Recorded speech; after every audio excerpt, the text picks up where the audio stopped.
regular meeting of the Camino Real Regional Mobility Authority is now in session at 9:06 on April 13th, 2016. Good morning, everybody.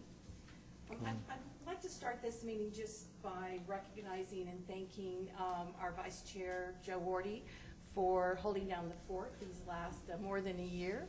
I thank him for his leadership and his commitment to all the work that we're doing here. So thank you very much, Mr. Wardy. Oh, thank you. Look forward to your leadership, Madam Chair.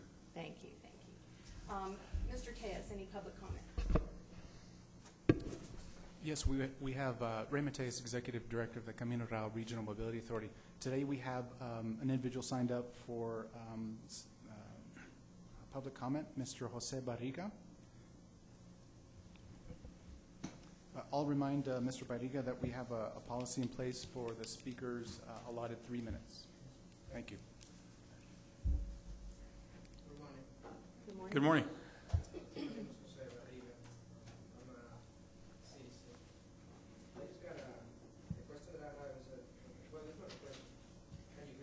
No, can you pull, there you go. Pull it down a little bit.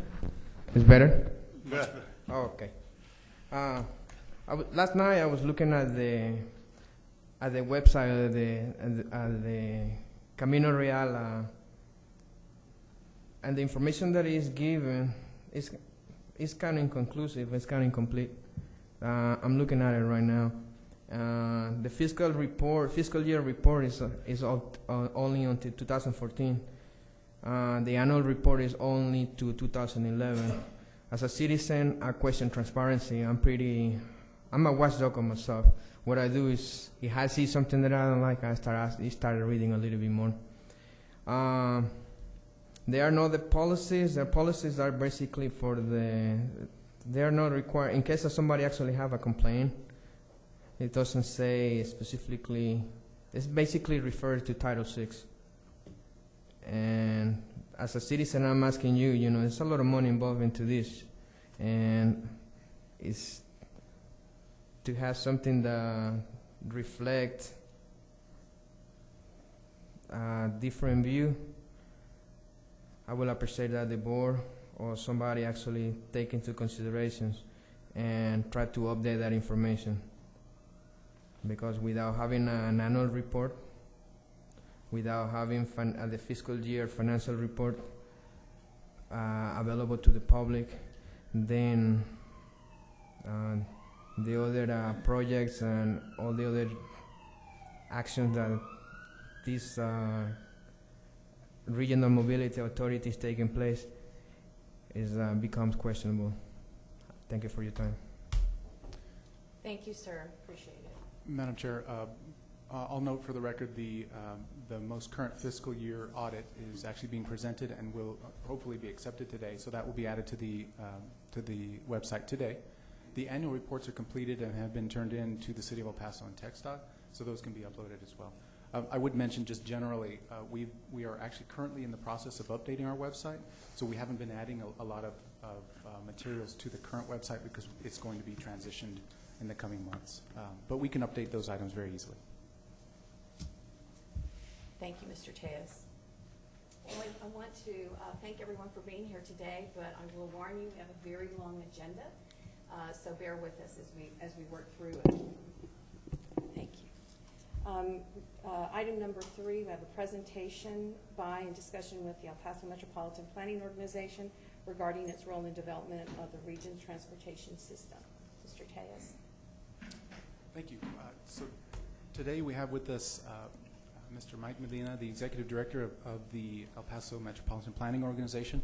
This item actually arises from some discussions that were held at the last RMA board meeting where there were some questions about exactly how the MPO fits into the scheme of transportation project development in the region. So I asked Mr. Medina to come by and share some information with us. So with that, I'll ask Mr. Medina to take it over. Good morning. Good morning. On behalf of the Transportation Policy Board, I'd like to thank you all for inviting us to come and communicate with you all about the great things that we're doing here in El Paso and the region. So with that is that I always say that I don't have many answers, but I have a lot of money. So if you all are interested in being a partner, certainly we can get things done. Okay. Can they move to the next slide? Okay, we got Okay, perfect. So what I would like to do today is to give you an introduction to the Metropolitan Planning Organization. MPOs are across the nation. They are actually governed by the federal partners along with the state partners. And then so in any time that we do any coordination, there's an expectation by our federal and state partners that projects or any type of development that occurs with federal aid, that the public is well aware of it. So what we would like to do is just give you an overview, and certainly if you have any questions or comments during the PowerPoint, certainly I could address those. So what we'll do is that we'll go over again the MPOs, we'll go over the structure of MPOs, the planning documents that we're required to do.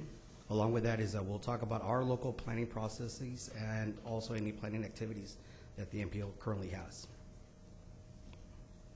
So with that is that the federal partners always like to say is that we have a 3 C's process if you look at bullet number 2.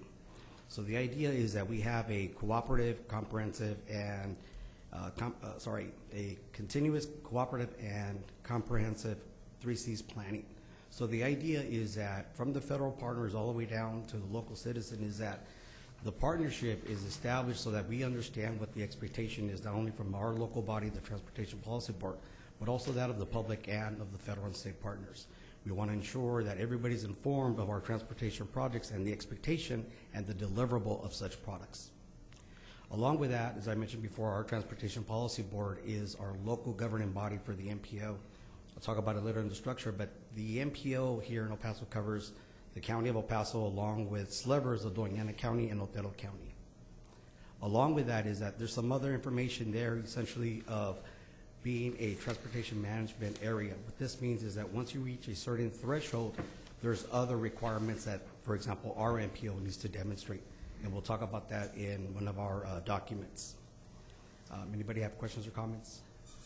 Any questions, comments? Okay. So essentially, our Transportation Policy Board is made up of 30 elected and or appointed officials. They meet once a month. It's usually the 3rd week of every month. And we post our agendas on the website, and any communication that we need, certainly we release to the public. Along with that, there's 7 policy board makers that make up the executive committee. And the executive committee is really made up to make sure that I'm doing my job. Aside from that is that they also look at any business that the MPO needs to demonstrate. Along with that, we have a congestion management process committee, a transportation finance committee, suburban mobility committee. Now, let me just talk really quick about this one, is that this committee is specific to, if you will, the small mayors of the municipalities that are within our planning area. So the idea here is that they meet whenever they have a need to meet, and certainly they talk about transportation issues. So it's a committee made up of board members to talk about, if you will, the rural area of our planning area. Along with that, we have the Transportation Project Advisor Committee, or as we call it, the TPAC, and this is the committee that makes recommendations to the policy board for transportation funding and projects. We are required under federal and state rules to develop certain products. The first product is a Unified Planning Work Program, and essentially this is a 2-year plan that demonstrates to the public, along to our federal and state partners, what we're going to be doing for the next 2 years. So if you will, this planning document has 5 elements, and we'll go into it a little bit later. Essentially, we develop it every 2 years, we present it, and then the board approves it. Along with that, we have the Public Participation Program. This is another federally required document that we must tell the public the who, what, where, why, and the so whats of transportation planning. So essentially, what we do here is that we tell the public how we engage them and the federal and state partners. We tell them where we're going to meet, where we're going to post, and all that good stuff so that everybody's well informed. The next one is the congestion management process. So this one is another federally required document, and what we need to demonstrate to the federal partner is that we are mitigating congestion. So for example, is that once you reach a certain threshold of population, for example, the transportation management area, we need to demonstrate to the federal partner that we're doing everything that we can with regard to transportation modes across the region. So essentially what happens is that if we need to demonstrate to the federal partner that we have to build a roadway, federal rules require us to demonstrate in cooperation with our agencies that we are addressing other modes in conjunction with that roadway. In the event that we can't solve it, we can still build the roadway. Okay. The other one is the Metropolitan Transportation Plan. This is a long-range plan. We are required, again, under federal rules, to have a minimum of 20 years forecast for our transportation projects. So if your project is not in the MTP, it doesn't exist, okay, for federal aid.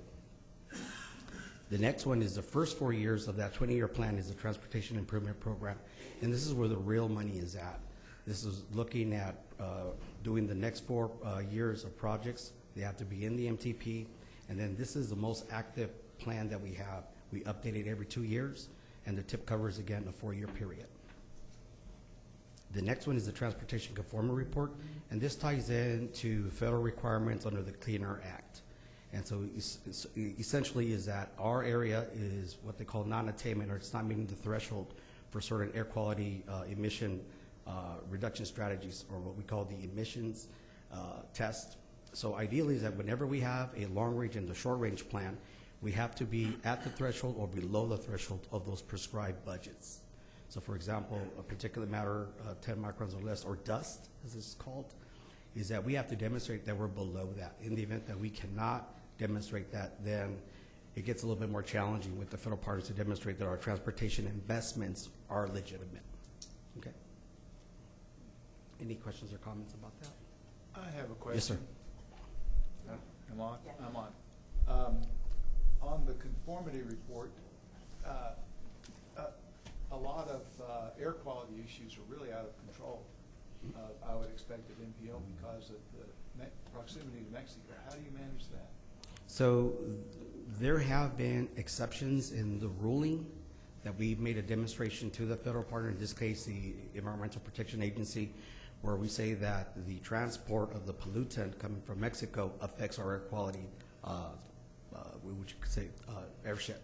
So they'll give us an exception to say that based on the ruling and based on the evidence, they conclude that because of the transport of the air that's coming through, or the emissions that's coming through the airship, it affects us. So essentially what that means is that if they didn't exist, we would be okay. Does that make sense? Yep. Okay. Any further questions, comments? Okay. So essentially the UPWP, or the Unified Planning and Work Program, it's made up of 5 tasks. And we have administration data, short-range planning, metropolitan planning, and special studies. So essentially is that we demonstrate to the federal, state, and of course our governing body what we're going to do in the next 2 years. So what is unique about this, especially the special studies, is that if there's a study to be done, is that it has to be in our planning documents, in this UPWP, or in our short-range plan. Okay? So in the event that you all want to study something and you're going to access federal aid, I would come back and also demonstrate the publication in this document. Okay? The other one, again, the next one is a public participation program. Again, the who, what, where, why, and the so what of why we're doing things. And so what is unique about this is that anytime we make an amendment or we change it, is that it requires a 45-day public comment period. Okay? The next one is the condition management process, and again is that the whole spirit of this document to demonstrate to the federal partners that we are identifying strategies to alleviate congestion. So for example, the Metropia app product that we have, it's considered intelligent technology systems. And so essentially is that we demonstrate to the federal partner by having this type of project is that we're addressing our ITS need through this plan. So essentially the federal partner will look at this plan and say, show us the strategies for all your projects that are in your long-range and short-range plans. That way we can give you credit, if you will. Any questions or comments about that? The MTP, again, is our long-range plan. It has a minimum of 20 years. And essentially, every project that is of regional significance, from ports of entry to lighting to bike share programs, it's in this document. We update it every 4 years. It usually takes about 18 months to develop one. From there, we have the TIP, or the Transportation Improvement Program. It's the first 4 years of that 20-year projection. And again, this is where the real money is at. And so we are currently developing the new tip, which will cover fiscal years 2017 through 2020. And it can be amended every quarter. Can I stop you there, Mike? Yes, sir. There are members of this board and some members of the public that are concerned about, and because we don't participate, that I know Raymond goes to the meetings, the Northeast Parkway. Yes, sir. Where is that in your process and in your priority? I don't want to get away from your presentation, but I think since you're on that area of the MPO, can you tell us where we're at on that? Certainly. So my understanding is that the Northeast Parkway is in our planning documents. It's in the horizon year, which is 2040. So let me explain that. So what we do is that we have 10 What years. was that date again, please? 2040. 2040? Yes. So. That's 3 decades away. Yes. Is that correct? Yes, sir. Absolutely. So let me explain that. So what we do is that we have 10 years of bands, or what we call networks. So within that prescribed time frame, we assign projects based on the priority and the functionality of financing. So when this Horizon MTP that we currently have was developed, is that the leadership felt that in order to afford the project, we have to put it in the later years. But again, is that if we have a project that is in our planning documents and the federal aid comes in, state aid, whatever it is, and we have all the environmental document ready, we can accelerate projects. And I'll talk about that later when we talk about the call for projects. Mr. Medina, what about the Super 2 that I know we've discussed before? So that's, where's that in the process? It's one and the same. It's my understanding, obviously TxDOT is the sponsor for this project, and they have a universe of alternatives. And in that universe of alternatives, they do have the Super 2. I mean, unfortunately, I don't know exactly what the cost is, but it's my understanding that they keep working on developing this project. Any questions? Any other questions? Any further questions, comments? Not yet. Okay.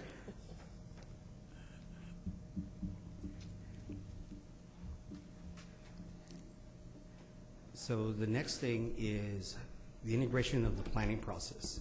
So what we do is that we specifically inform everybody what the metropolitan transportation planning process is. And essentially what it is to examine the travel and the transportation issues of our region. We also look at the behavior of travel. And so one of the opportunities that we have with the Metropia project is that we'll be able to examine that behavior. So I think that one of the things from a technical perspective is that we'll be able to see where everybody's coming and going. We use traditional transportation models. And I don't want to say that it's archaic, but certainly, we're using technology from the 1970s to make, sound decisions now and into the future. So we're really excited about that project and the data that it's going to give us. Are they federal models? Yes, sir. There's several federal models, and what we do is that we use what's called a macro model for travel demand modeling. So we essentially develop a network, and in that network we have all our roadways, all our transit networks, and then we bring in population, the economy, and things of that nature, and then we have a result. However, when you bring in new technology like Metropia and the data that it has, you go from a regional or a macro model down to a meso or a mid-level, down to a micro level. So what we're trying to do now is be a little bit more dynamic in the estimate of our travels when it comes to travel demand modeling. Okay, since you're on that, Madam Chair, may I? No, go ahead. Since you're on that subject, Hmm? let's see, how do I phrase this question? Has the MPO and the Transportation Policy Board taken into account, okay, the rebuilding of I-10, the congestion it's going to cause in the prioritization of their projects? So I think in the past is that there have been studies to look at what the probability is of bringing in those projects. What we're doing now is that we're actually doing scenario planning. And so before we launch the development of a new long-range plan, we will look at those alternatives as a possibility. Now we'll present these scenarios to the policy board, to the public, and then from there we'll identify what the priorities are. Well, the reason I ask that is that this board is really concerned about, okay, I may be wrong, and if I am, somebody can correct me, the rebuilding of I-10, which will commence after the Border West extension is completed, is expected to take 10 years. And we already have lots of pain right now, and we're not there. So is the MPO taking all of that into consideration, or the Transportation Policy Board, on maybe reprioritizing projects to alleviate the anticipated extreme congestion for the foreseeable future? I would say they will. Certainly, it's my understanding that TxDOT is looking at a study now on the potential investments for I-10.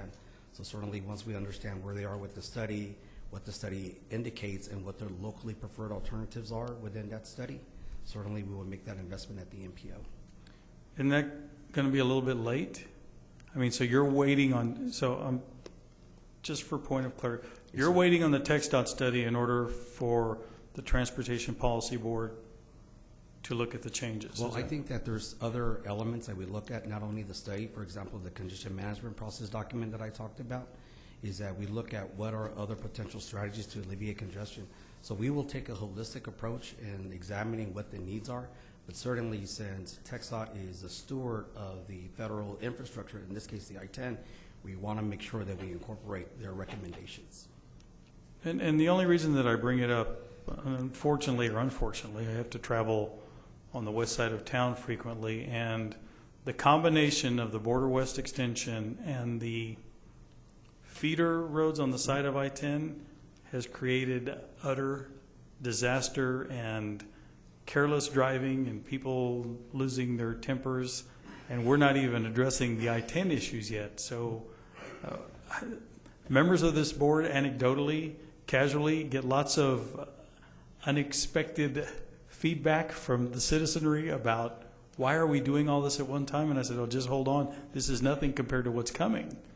I just think there's going to be a lot of pressure on us and you and the other entities on, did we foresee this? Did we make the proper plans to help in any way to alleviate this?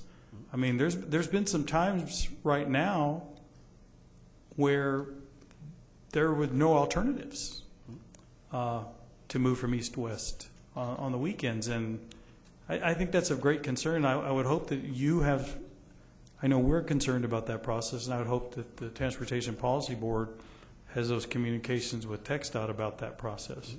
Yes, we certainly do. And again, is that I think that the state has done a terrific job in terms of trying to inform the public, you know, with its Go 10 project and its website.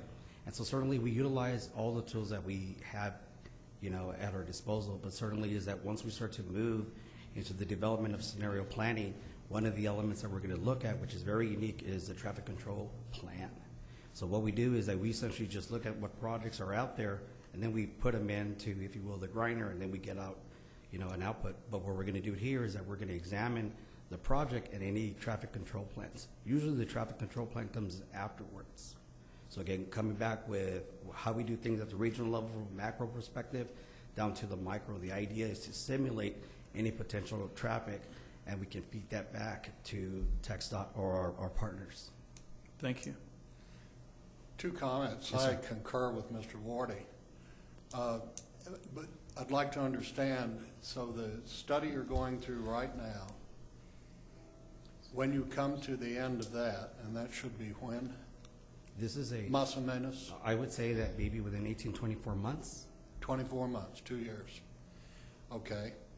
At the end of that, might you reprioritize certain of the projects that you've scheduled way out? Absolutely. So what we do is that certainly we Well, look at. here's my point, because I go along with what he's saying.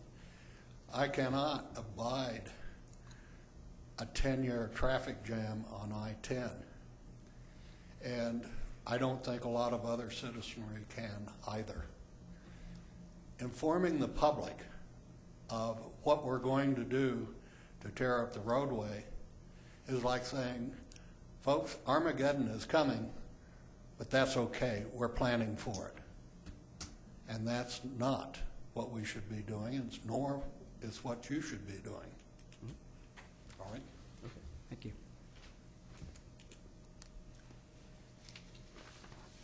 So in the end, I mean, Did you want me to respond to that, sir, or? Please go. So, Go ahead. so I think that, certainly is that working cooperatively, we could identify a strategy. We have to use the tools that we have to demonstrate to the federal and state partners the expectation of the public. So if we're talking about that expectation of the public is that they have to be informed. Now, the only way to move forward is by using that stated process.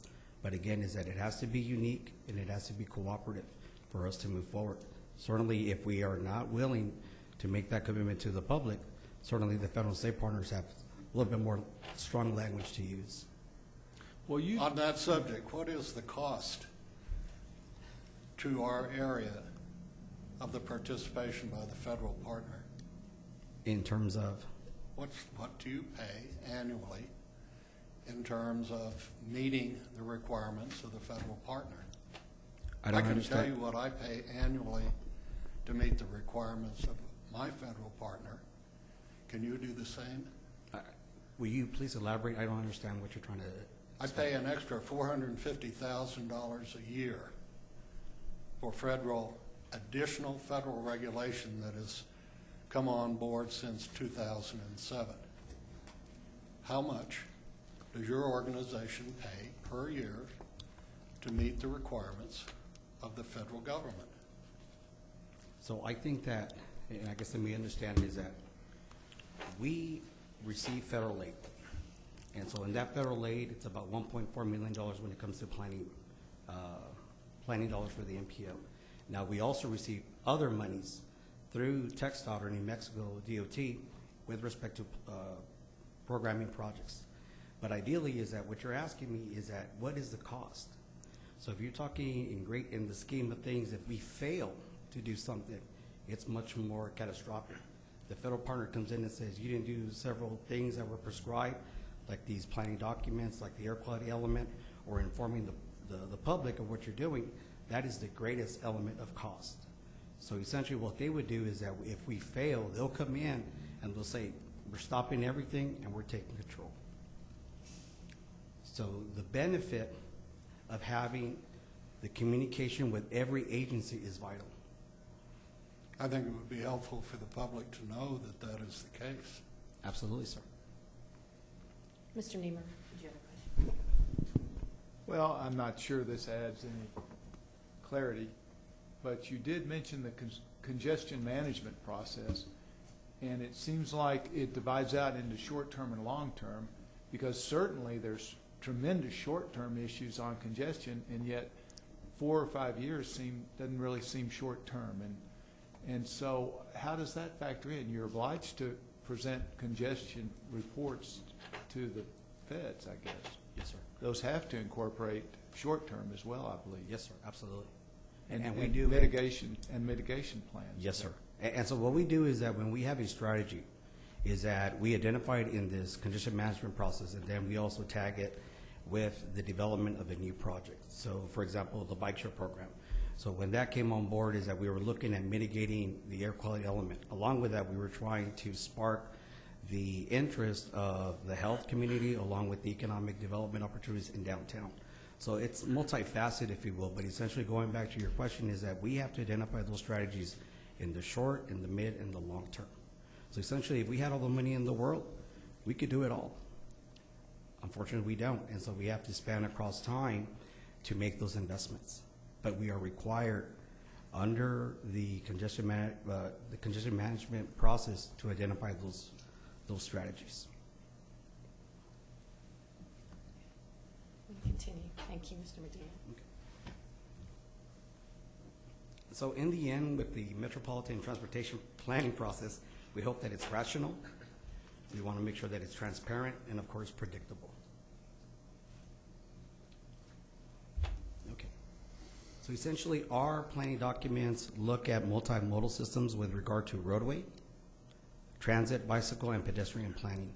We do coordinate with other agencies that are the oversight of other types of modes, and so certainly we want to make sure that everybody is on the same page when it comes to transportation across our region.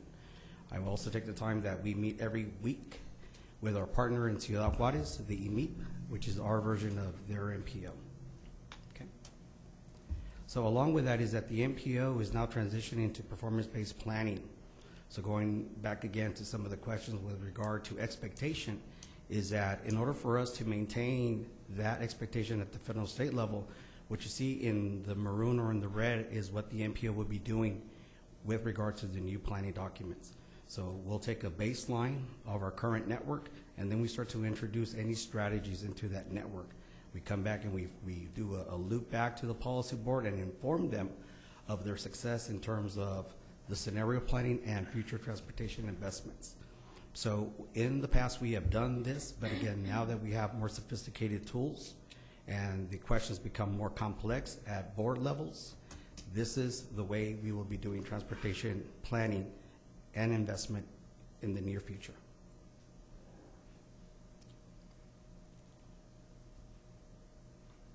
So I'd like to take some time and talk about the call for projects and what the expectation is. So certainly, over the last 10 years, the MPO has moved forward in developing and making investments with regard to transportation, whether it's pedestrian all the way in up to making new freeways or expressways.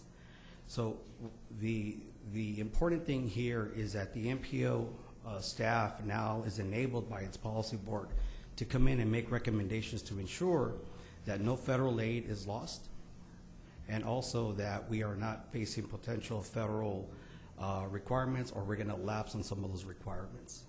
So essentially what this does is at the call for projects, it enables the MPO to essentially come in and develop a strategy to ensure federal aid and any other thing that is outstanding at the federal or state level so that we are compliant. Okay.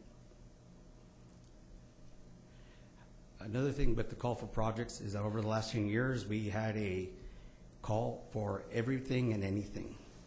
So what I'm trying to tell you is that we didn't necessarily have a vision, goal, or objectives in writing, but certainly we did understand what the needs are. So what we're doing now is that in terms of call for projects, the idea is that if you have a plan to develop a project in our long-range plan, if there's the opportunity to accelerate it into the short-range plan, which is the first 4 years, certainly the MPO now has that capability to identify that priority. The second thing is that we identify other regional priorities if money becomes available. So we go back to the congestion management process, we go back to air quality elements, and we make a recommendation to the policy board on the acceleration of regional projects and other priorities. Along with that, which is now we're talking about tier 3, is that in the event that there's a probability that we are going to fail at meeting the federal expectation with regard to air quality. So let me go back to those 10-year bands that we talk about. So when we have roadways, the expectation is that from the federal and state partners, and actually the requirement is that you're going to construct and open that roadway by that set end year, usually December 31st of that year. If we fail, we go into what's called a conformity lapse. So essentially the feds come in and say, you know, sorry, El Paso, you guys have to stop everything because you didn't build this roadway. And so let me give you an example. So several months ago, the MPO identified a project, it's called Wind Road. So Wind Road was programmed in our planning documents in the short range and also in the long range. Essentially, the entire project was not funded.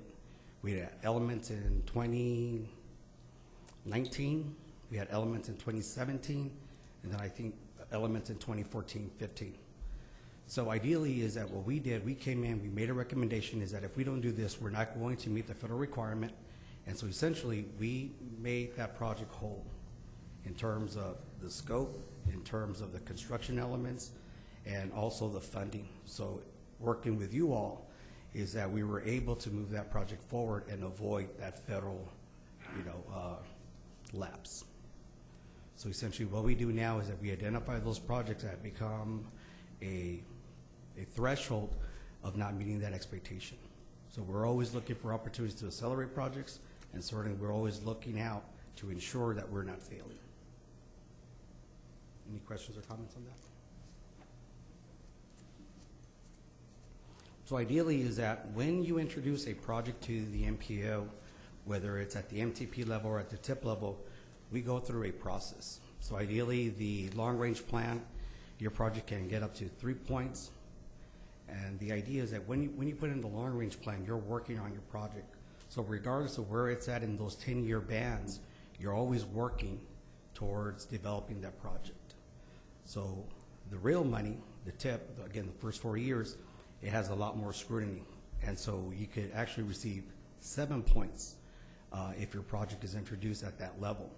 In totality, you could receive up to 10 points. The idea here of having a two-tier process is to give everybody the opportunity to bring in a project that is of regional significance and affords you the opportunity to work on your environmental documents or whatever is needed to advance that project. Once we go into the two-tier system, there's a little bit more scrutiny, and I'll talk about that on the next slide. Any questions or comments on this? So with this is that we have a project readiness report. So when you bring in a project, we will ask you an array of questions of your project. And this is really why we need to make sure that we have the utmost communication with every agency in the area, is that we want to make sure that your priority becomes our priority and we're successful at that priority. So the questions that we ask are fundamental to the project. So we'll ask where the project is from the planning phases to contracts all the way up to the potential of letting for construction. Based on that is that if you're telling us, for example, there's $10 million available fiscal year 2017, and you come with a project and you say, hey, we think that our project is ready to go in a couple of months in fiscal year 2017. So we'll ask an array of questions like the ones that are there before you, and if we make the determination that your project doesn't meet those requirements, we will gladly tell you that your project is not ready in 2017, and we'll program it in the appropriate year. Yes, sir. Madam Chair? Go ahead. Mr. Medina, who is we and you? The You said your Transportation project. Policy Board. Yeah. Okay. Yeah, so let me make reference to that. I don't run the Transportation Policy Board, so we have the governing body. So it is my job to make sure that the policies that are in place follow a rational planning process. And the elected body and the appointed body to the Transportation Board makes that recommendation. I just asked as a point of clarification. Yes, sir. Okay. Thank you. Thank you. So ideally is that through our committees, again, the TPAC, the Transportation Project Advisory Committee, will look at the assessment of our recommendation, and then it moves forward up to the Transportation Policy Board. Now, let me state this, is that it is my duty to ensure that this process is carried out. So if we have a list of projects that rank from 1 through 100, and the Transportation Policy Board elects to pick Project 99, that's the priority. And we meet the federal requirement. Mr. Medina, Yes. tell us the makeup of your board. Is it Sure. primarily elected officials? So essentially, let me just go back to the map. So it may be a little hard to see, but essentially we have the city of El Paso, we have the county of El Paso, we have all the other municipalities that are incorporated in El Paso County. Each have one representative? Have one representative. And then also we have the state DOT, TxDOT, the New Mexico DOT, we have Doñana County, we have Anthony. So there's a wealth of representation across the region. So I can give you an exact breakdown of who the membership is. This is good, thank you.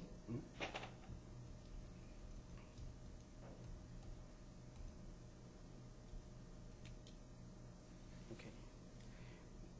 I want to point out the last bullet on this slide, and it's a very important bullet. So in the event that we recognize or identify a potential lapse in our system, so for example, is that if we have a project that we have the expectation and requirement to build a roadway, and we don't have the funding opportunities or the balances available to that, what we do at the MPO through our policy board is that we identify other projects that do not affect our air quality component. So essentially, let's go back to the Wind Road project, is that in 2019, we identified that there was not sufficient funding for this project. We needed about 12 point something million for the construction. The MPO identified another project that would not affect our air quality requirement. And we made a recommendation to the policy board for that funding so that the Wind Road construction project would advance. So that what we call a non-added capacity project, we moved it out further into the future to ensure that we meet the federal expectation. So in short is that when you bring a project to the MPO, the policy board has the expectation that you will deliver on that project.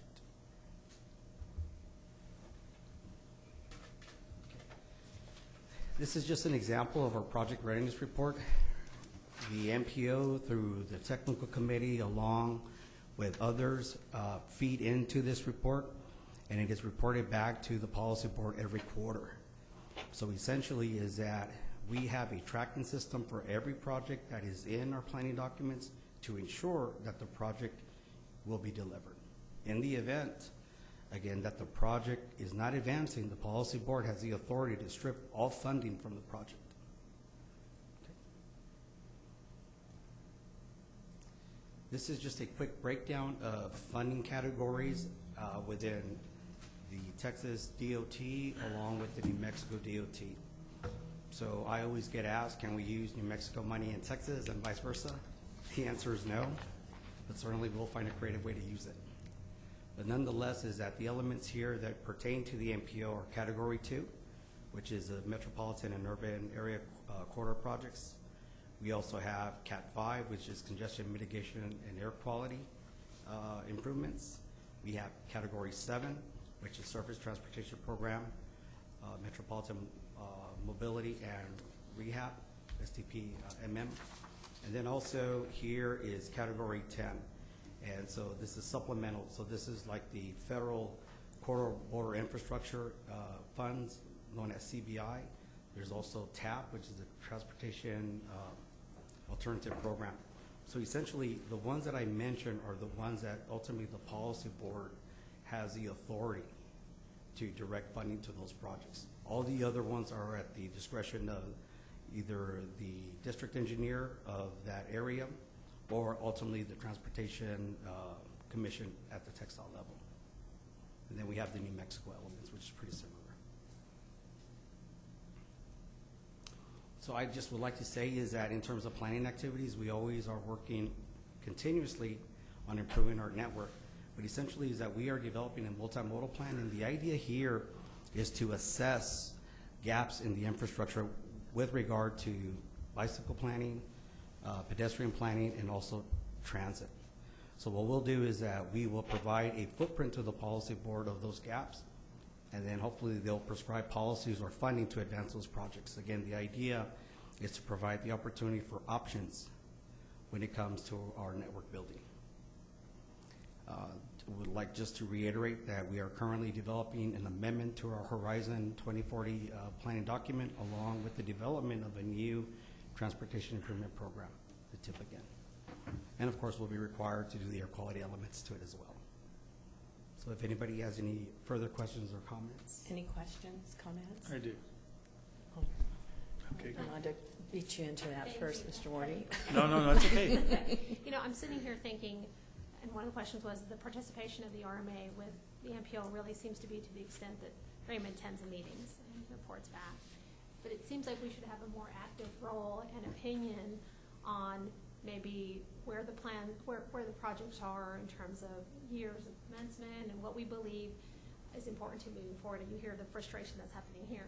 What can we do, and I'm not sure if that's a question for you, Mr. Medina or Mr. Cortez, to become more active with that planning process? I'm sure we can't be on the board because we don't have a designated section, but do we need to start sending opinions over or recommendations as a board as to what we want to see? Raymond, I'll let you chime in because I know you Sure. attend those meetings.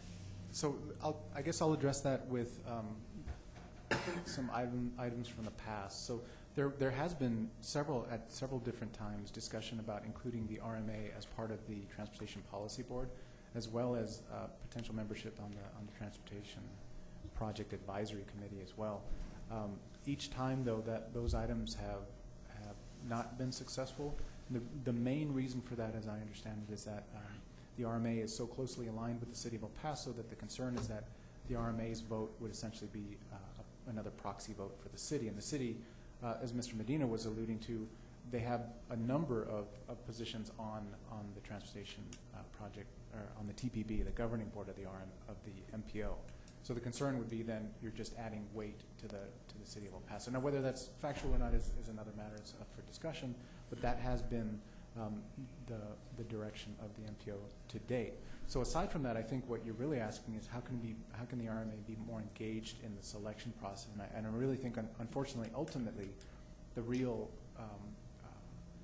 action happens with the voting members. So if we're not a voting member, then we are in effect stakeholders and members of the public where we can voice our opinions, but it wouldn't be a vote.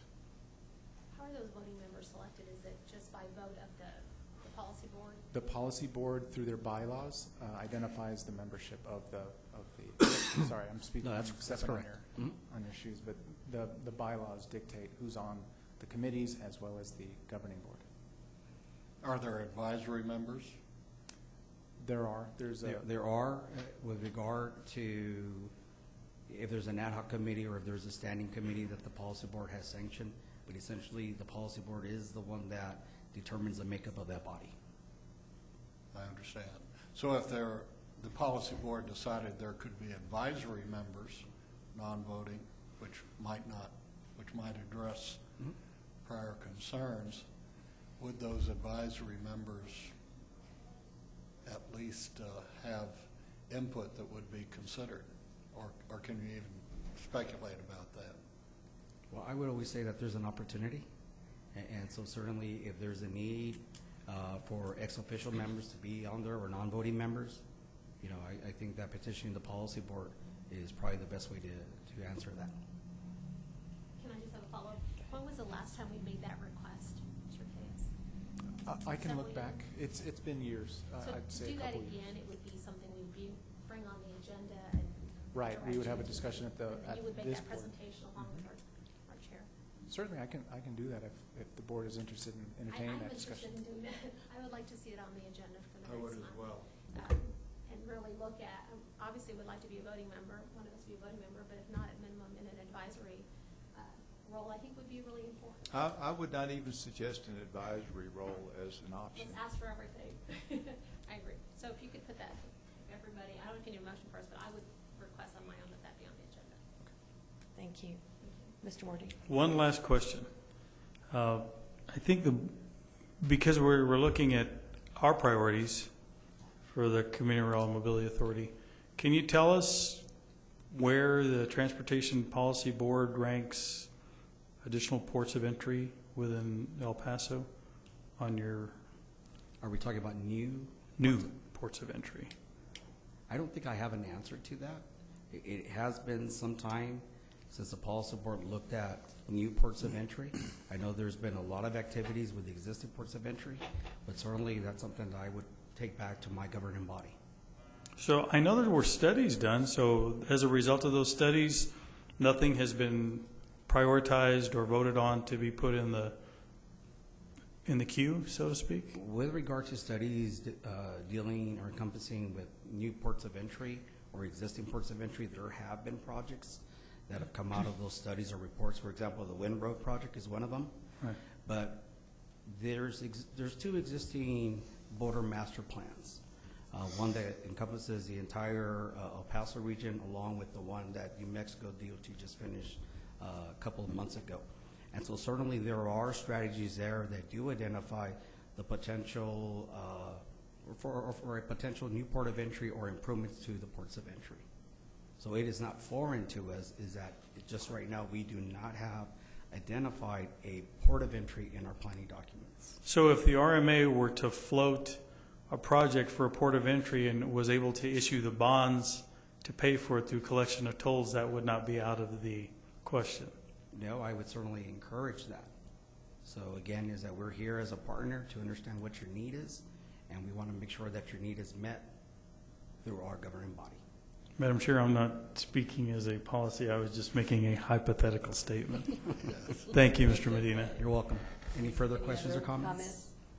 Mr. Medina, thank you very much. You're very welcome. This morning, Thank I know you. you heard a lot of frustration, but I think that's No, it's fine. part that we're getting back from the public, but we, recognize that the MPO is an important partner, and that collaboration needs to continue and actually be elevated because, we are a mobility authority, and we're very interested in making sure the mobility in this region is vibrant and helps us in our economic development. So again, we thank you for your time today. You're very welcome. And then one last thing is that I can certainly work with Mr. Tejas, but at the MPO, there's also a requirement for our board members to obtain educational credits.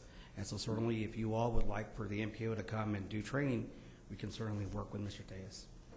Thank you. Okay? Appreciate it. Thank you. You're welcome. Thank you again. Okay, next on item 3B, the Texas Department of Transportation has a presentation on the Border West Expressway project. Mr. Taz. Thank you. I'm gonna pull this item up very briefly.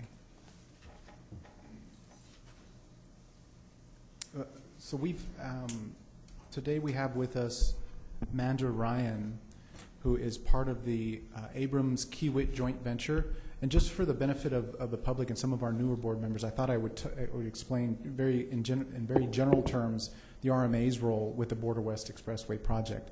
So this project is, as many of you all know, is a huge project impacting all the way from the downtown over to the west side. Among the estimates that I've seen for construction on this one, it's in excess of $600 million.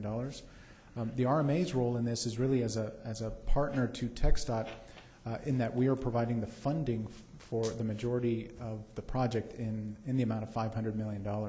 The remainder comes from TxDOT. However, TxDOT manages the construction. So the RMA's role is strictly financial. So when I talk about the joint venture that is completing the construction activities, they are working directly with and for TxDOT, with the RMA on the side providing the funding through TxDOT to the joint venture. So having said that, to date, we have made payments in the amount of $148,707,000 to the joint venture. Outside of that, we include our own general engineering consultant to do certain activities. I should mention also, not only is our role financial, we also have the implementation role related to the toll component, because as you'll recall, this project, once it's completed, will include a tolling component. So our general engineering consultant is tasked with overseeing the design and the implementation of the toll components. And then we've also hired, of course, our systems integrator, which is Telvent, or now known as Schneider. And we have spent with our general engineering consultant to date a little over $317,000 and a little over $255,000 for our integrator. So to date, we've spent just shy of $150 million for the Border West Expressway project. So having said that, I will invite Mandra Ryan with the Abrams-Kiewit joint venture team up to share with you the latest in the project development.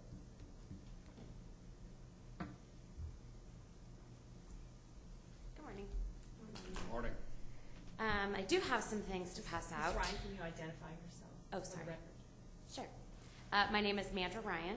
I'm the Public Information Manager with Abrams-Kiewit Joint Venture, building the Border West Expressway project. Perfect.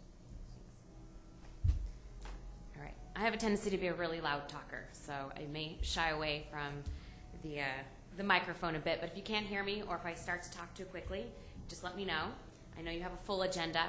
We also have a press conference today, so we will get started.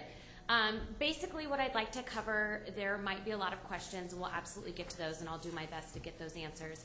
But we're going to go through a welcome, a safety message. We like to start everything with safety. We'll go through the people where we stand to date. I'll give you some project updates, talk about some closures, the tools and communication. We will talk a little bit about schedule, and then we'll answer any questions. So we'll go through the different work areas, and hopefully at the end we can address any questions that you do have. So right now, April is Distracted Driver Awareness Month. This week is also Work Zone Safety. We have a press conference at 11:30 to talk about work zone safety, but some of the things that I just wanted to let people know so we can start talking about it is some of these statistics. So in Texas, there are over 2,000 active work zones, and people will encounter, out of 100, they'll encounter a work zone. And here in El Paso, with all the construction happening, I am going to guess that we encounter work zones a lot more than that. With that, these are some alarming statistics. If you think about it, I grew up in Roswell, New Mexico. The population is 40,000. So if you look at the statistic, you are basically telling me that everyone in my town where I grew up was injured in a work zone. So when you start to think about this, the statistics are extremely alarming. And then the last one is Texas leads the nation in work zone fatalities. So they are number one. So I just wanted to bring this to the forefront to talk about it. We do have a lot of information about it, but just something that we all need to think about because there is a lot of construction, and these are our friends, they're our family, they're people, they're commuters, and they're also people working. So that is the safety message for this morning. Like Mr. Tellis said, we are a joint venture. The client is the Texas Department of Transportation. It is a partnership with Abrams Kiewit, and our designer is Stantec. So Abrams is a local company who started here many years ago, and then Kiewit is a massive company that has offices all over the United States as well as Canada and Australia. Where we are to date with numbers, we have 130 craft, we have 110 staff, we have 54 subcontractors, and with those 54 subcontractors, we have about an additional 100 employees with them. So we're at about 350 people total. So here, as we start to expand the work here in the next 5 to 8 months, we'll probably look to add another 150, depending on that schedule and what we're going to be building here in the next 8 months. So that's where we are to date with numbers for people. Our project has been divided into 4 different work areas. So this is kind of, if you flatten it out, this is what it looks like. So we have work area 1, which is down here at Coles Paisano. We have work area 2, which is up near Racetrack and Doniphan. So anything in front of the car dealership and west is Go 10. Anything kind of below there near the Buena Vista community and over near the old CMEX property is our work area 2. And then work area 3 is the center section, which we'll discuss. And work area 4 is down near downtown again. So that's going to kind of go in and make sure that we rehab some of the streets. So work area 1, again, this is the new Coles Paisano interchange. It's going to be the new direct connectors to the Border West Expressway. We are working there right now. We have 2 major cranes. We're putting another one together. We started around the summer of 2015. It's going to take over a year to complete, 2 years. And the major accomplishments to date are we have demoed 5 out of the 8 buildings. We are working on the direct connectors, like I mentioned, and we have new traffic patterns which we'll go through in the Delta area and Paisano. So the next things you're going to see is we're going to start setting girders, and there will be some upcoming night closures. So those closures will happen on Delta, and there will be 1 lane on Loop 375. So what we're building and what we're working on right now is this area right here. So if you look and you drive out there now, which I'm sure you guys all have, you'll see these columns start to go up. I don't know if it works on the TV screen. It doesn't. So anyways, you'll see these different bridges start to go up, and we're going to start to complete that work. It won't work on the TV screen. Oh well. So this is what we're working on now. So once we have those direct connects built, then we'll start and go more on Paisano to start the elevation to tie into those bridges. This is some of the aerial shots as to what it looks like as of March 30th. And this is our team working. So this is, a couple weeks outdated, but we are putting those caps together for those bridges. And then this is currently our work zone on Paisano. This is what it looks like to date. These are the closures that people will experience. And we are committed to having 2 lanes of traffic on Paisano in each direction during the day. If we need to reduce that, it'll typically be in the evening. Delta is on head-to-head traffic, so there's 1 lane of traffic in each direction in a small section from Cypress down to where Cotton is. It's a little bit before that. But some of the impacts are there are no left turns, and this will be in existence because we're going to have that new roadway in the center. So as it is today, no one's going to be able to make left turns on Paisano. So these are some of the new traffic patterns. Work area 2 is the other area where you've seen us do a lot of construction. I know I take Paisano every day, and you see the old CMEX property, all the columns going up and all the roadway, and they're really moving as quickly as they can in that area. So some of the major accomplishments there, we had the demolition of the Globe Mills We'll also start across from Globe Mills here in the next month to demo the other side of those buildings near Rulin Court. We've moved 500,000 cubic yards of earthwork. You'll see all of that stuff that's happening there, trying to get the elevation correct so we can tie into those bridges. We've done a lot of relocation for the water and the sewer lines, and we just opened our detour on Executive, so we can get people and traffic a little further east so we can start with that earthwork that needs to happen. So you're just gonna see us continue with all of the earthwork, the road work, and the bridge construction. So this is looking east towards the Buena Vista community. So this is what we're building now. So it's more, we're concentrating more on the north side of that roadway, and this is what it's gonna look like when it's done. So you'll see that we'll have, Donovan is no longer a dead end, we'll have Paisano, and we'll have the Border West Expressway. So this is kind of how that ties in. And then if you look at it from the other side, which is really what we're working a lot on right now, is those MSE walls, and all those walls are going to start to go up, and the bridge work in that area is happening right now. So we meet with the Buena Vista community on a regular basis. They all have my cell phone number, and trust me, they use it. So we've been really working with the community as best as possible to communicate what's going on in that area. But if you do drive by, this is what we're building. Because we're working in that area, this is the closure that you see in place right now. You cannot access I-10 because we are working in that area, but we do have traffic, one lane in each direction on Paisano, and even though it is a construction zone, it does move fairly quickly. So this is what it looks like right now, so we can be able to work in that area. This is a little bit further down, so this is on the old CMEX property. This is what it'll look like when it's completed. You'll see the new tie-ins to Donovan, you'll have Paisano again, and then you'll have the Border West Expressway. So as you're driving by it, of course, we want you to pay attention to the roadway, but if you do happen to catch the light and you do look over to the old CMEX property, you'll see this is what we're building, and this is the concentration in that area, which is great to do because it doesn't impact the traveling public because it is on the property that doesn't have anyone driving by. And then this again is the detour that we just put in place so we can start to work in that work zone that is designated on the screen. So the reason why we have that detour is so we can build this. So this is the Executive and Border West Expressway tie-in, which will go under Executive. So we're gonna start to do all of that cut and fill here in that area so we can have those bridges tie in and go underneath that roadway. So that is the concentration that we're working on in that area to date. Our press conference, if you do watch the news later, is gonna be down at the bottom of the hill where we are building these bridges here. Work Area 3. So Work Area 3 is an area where we've had a lot of coordination with a lot of the different stakeholders. Within Work Area 3, there is a bridge that's over a mile long. We call it Bridge 17, and we have had some struggle in coordination with the railroad and IBWC. So we haven't done a lot of work in this area other than planning for the future and making sure we're ready to go once we get a resolution for some of these conversations that are happening right now. So Work Area 3 is that center section. It's a completely new roadway. I don't have the right news. We do have a lot of different renderings for what that area is going to look like, but it goes above the railroad tracks, it goes very close to the border, and then continues into downtown.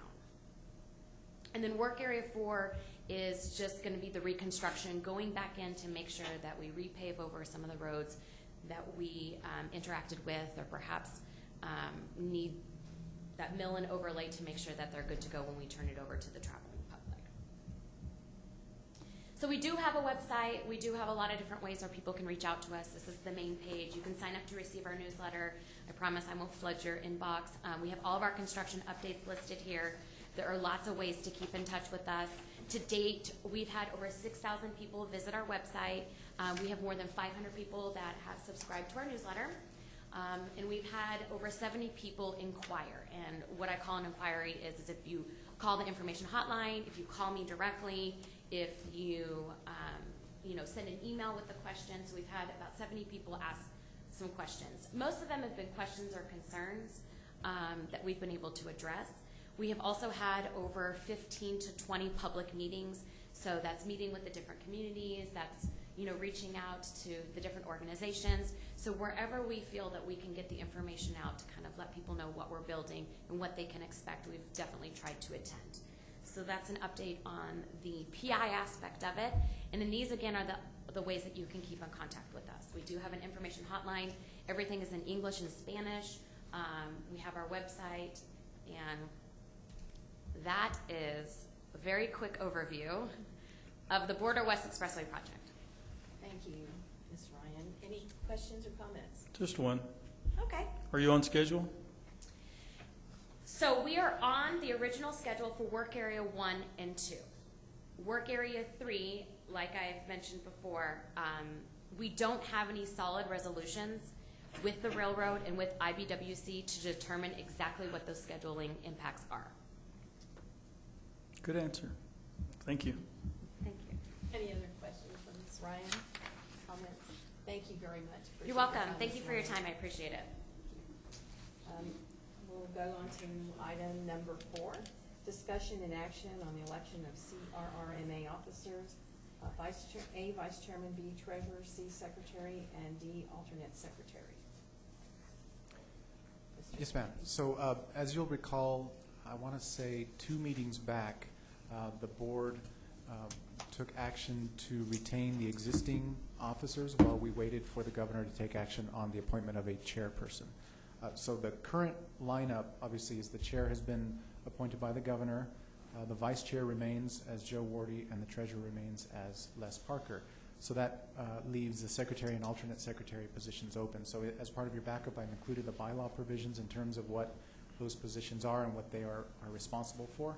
So I would ask for those, and really it's ultimately up to the board if you're interested in replacing the current vice chair, if you're no longer interested in serving, and the treasurer, or leaving those 2 positions and simply adding a secretary and alternate secretary. It's really up to the board. The bylaws do say that there are elections in February of each year, so whatever you do today, I'd ask that that motion be in place until next February. Well, I'm encouraging Mr. Parker and Mr. Wardy to maintain their positions, officer position. Madam Chair, I serve at your pleasure. Likewise. Any questions or comments?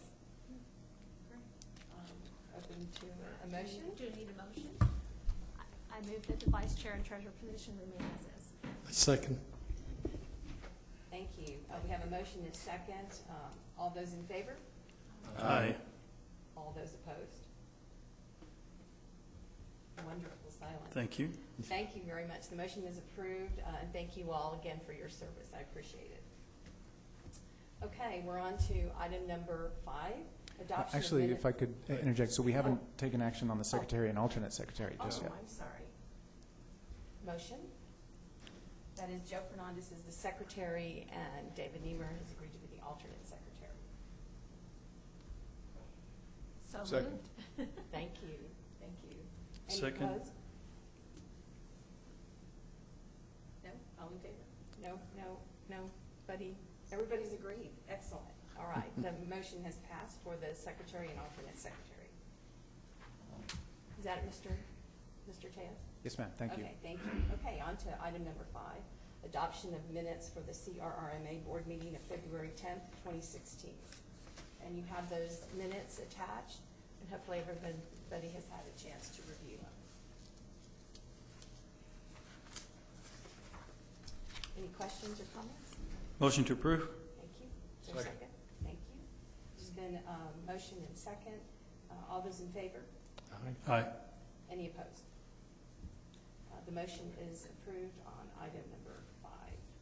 Okay, item number 6, presentation, discussion, and action on the fiscal year 2015 annual audit for the recommendation of the CRRMA Finance Committee of April 11th, 2016. Mr. James. Yes, ma'am. So this item was taken to the Finance Committee this past Monday, which was April 11th, and it was heard there in depth. Today we have with us Craig Gibson, who is part of the Gibson Ruddock Patterson firm, who was tasked, and this is their first year, I would mention, so there's a bit of a learning curve, they were tasked with performing the annual audit for us, which is required of Regional Mobility Authority. So with that, I'd ask first that Mr. Gibson go through his report, and then we can turn it over for questions of the board. Thank you. And as Raymond mentioned, I'm Craig Gibson with Gibson Ruddick Patterson. I was a partner in charge of the audit. And this is Joanna Heel. She was the in charge. So you have in your packet a draft copy of the financial audit. I just want to touch on a few things, and then we'll try and field any questions you may have. We had a very good discussion in the Finance Committee and drilled down to a number of things. So you've got some good folks looking at the details. Page 2 is the opinion letter, and this is an unmodified opinion, also known as a clean opinion.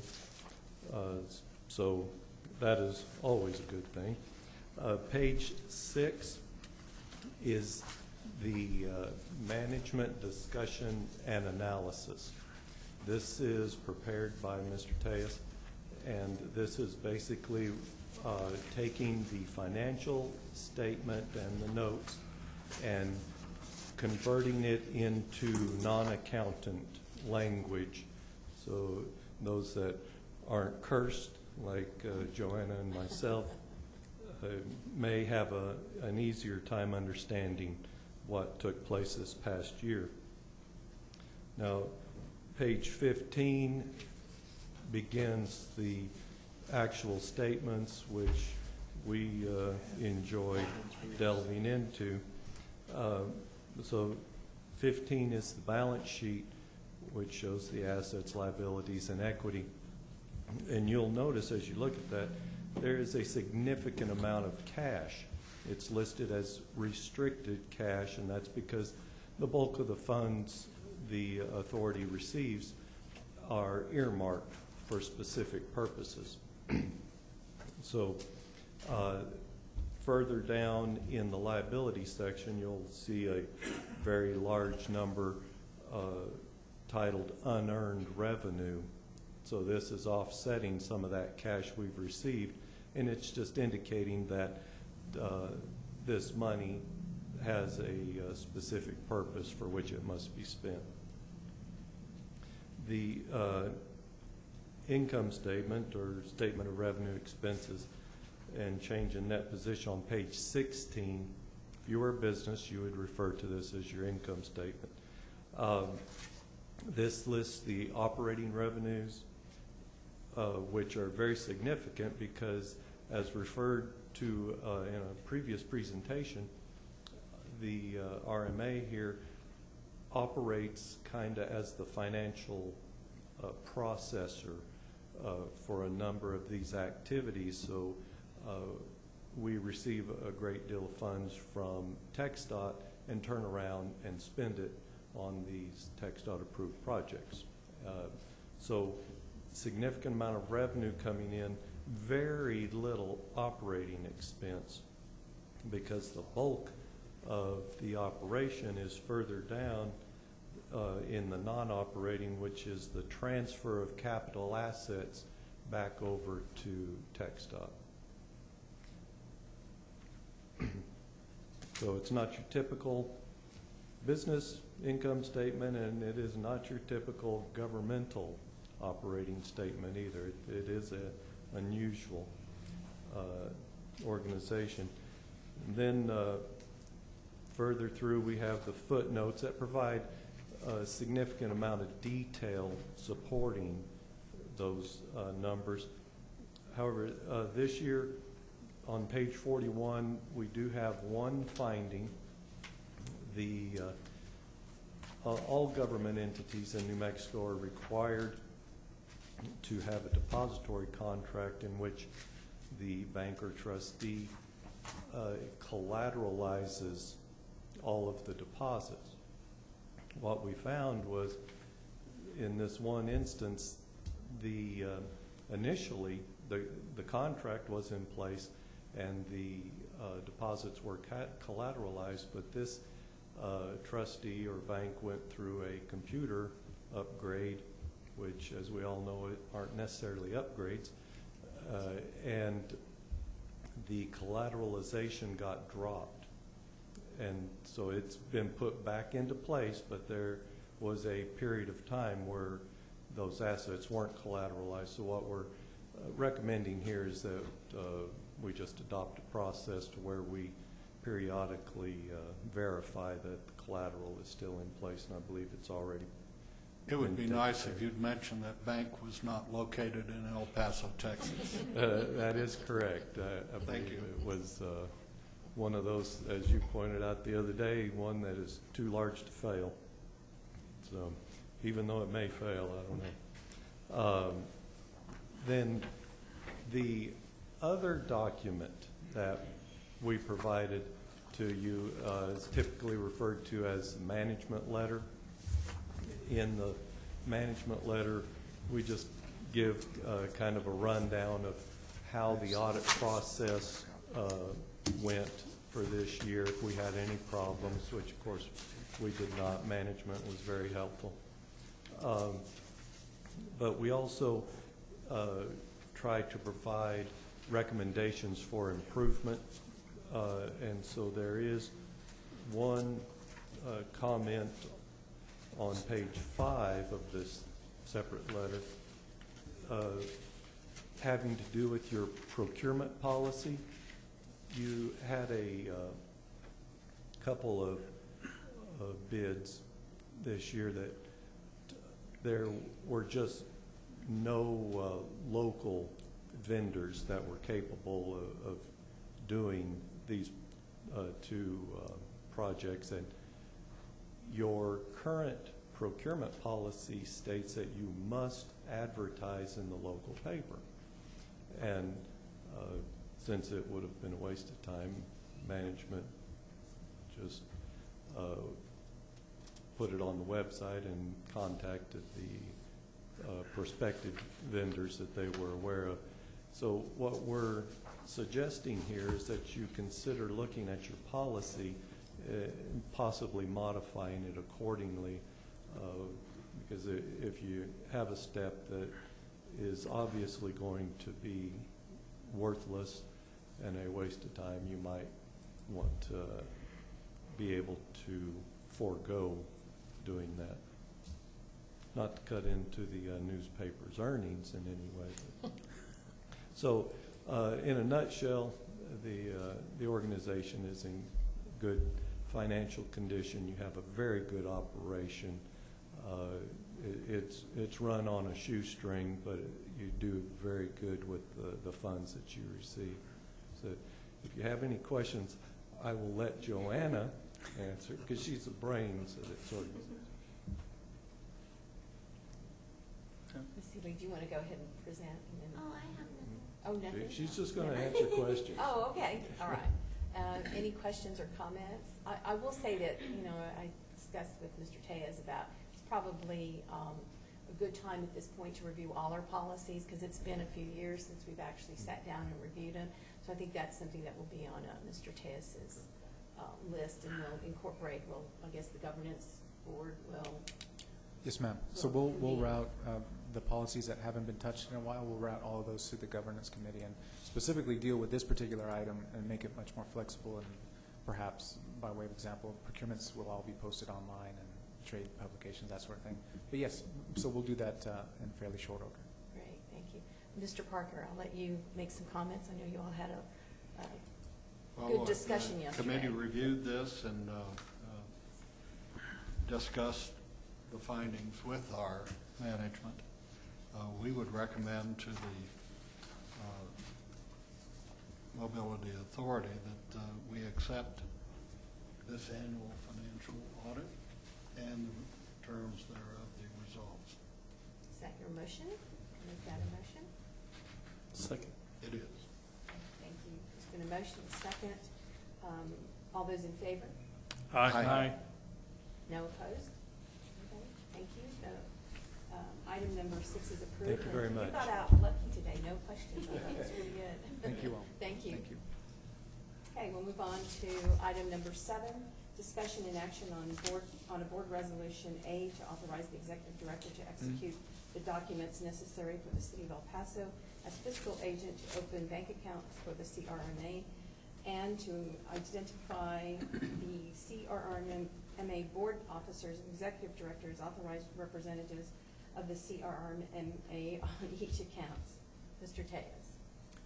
Yes, ma'am. Before we move into this item, I did want to thank also not only the firm that did the annual audit, but also Melissa Guevara, specifically from the Peña Briones firm here locally, who provides so much support to this organization that allows us to get to continue to receive clean, unmodified, or unqualified, I think is a new term, unqualified audits. So thank you very much for her support.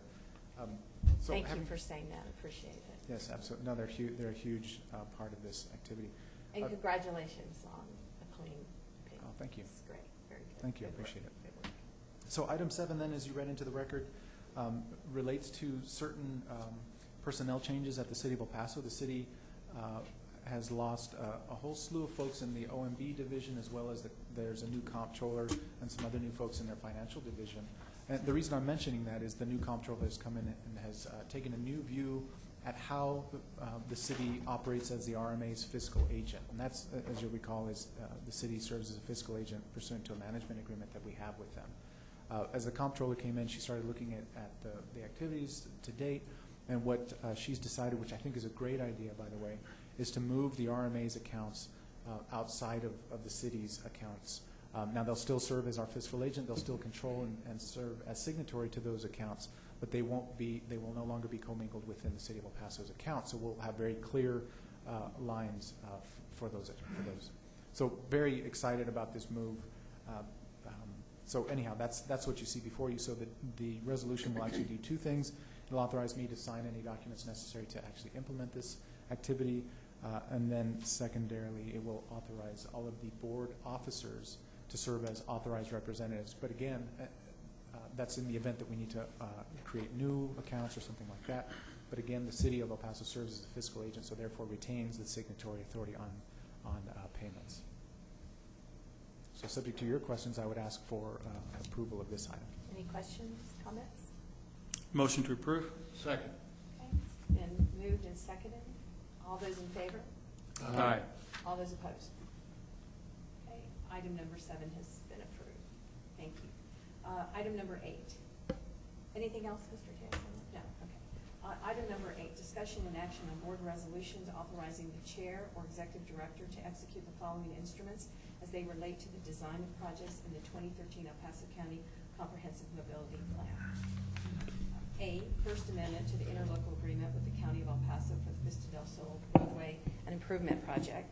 B, First Amendment to work authorization number 1 with Danbaum Engineering Company, El Paso LLC for the Eastlake Phase 1 project.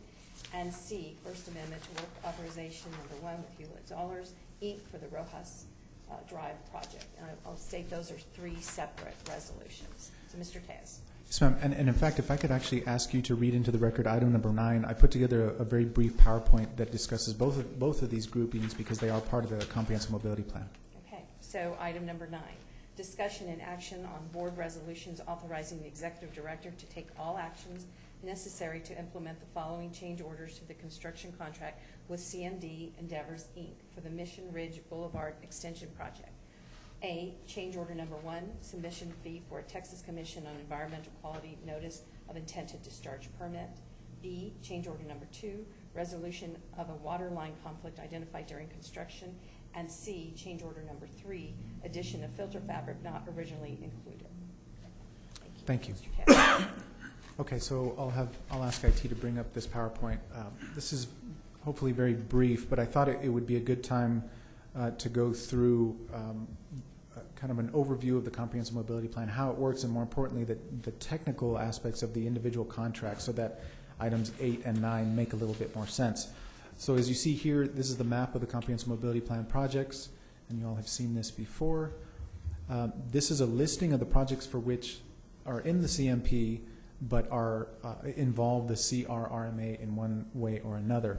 Specifically, the items that are in yellow or gold, I guess that is, those are the items that we will be talking about today under item items 8 and 9.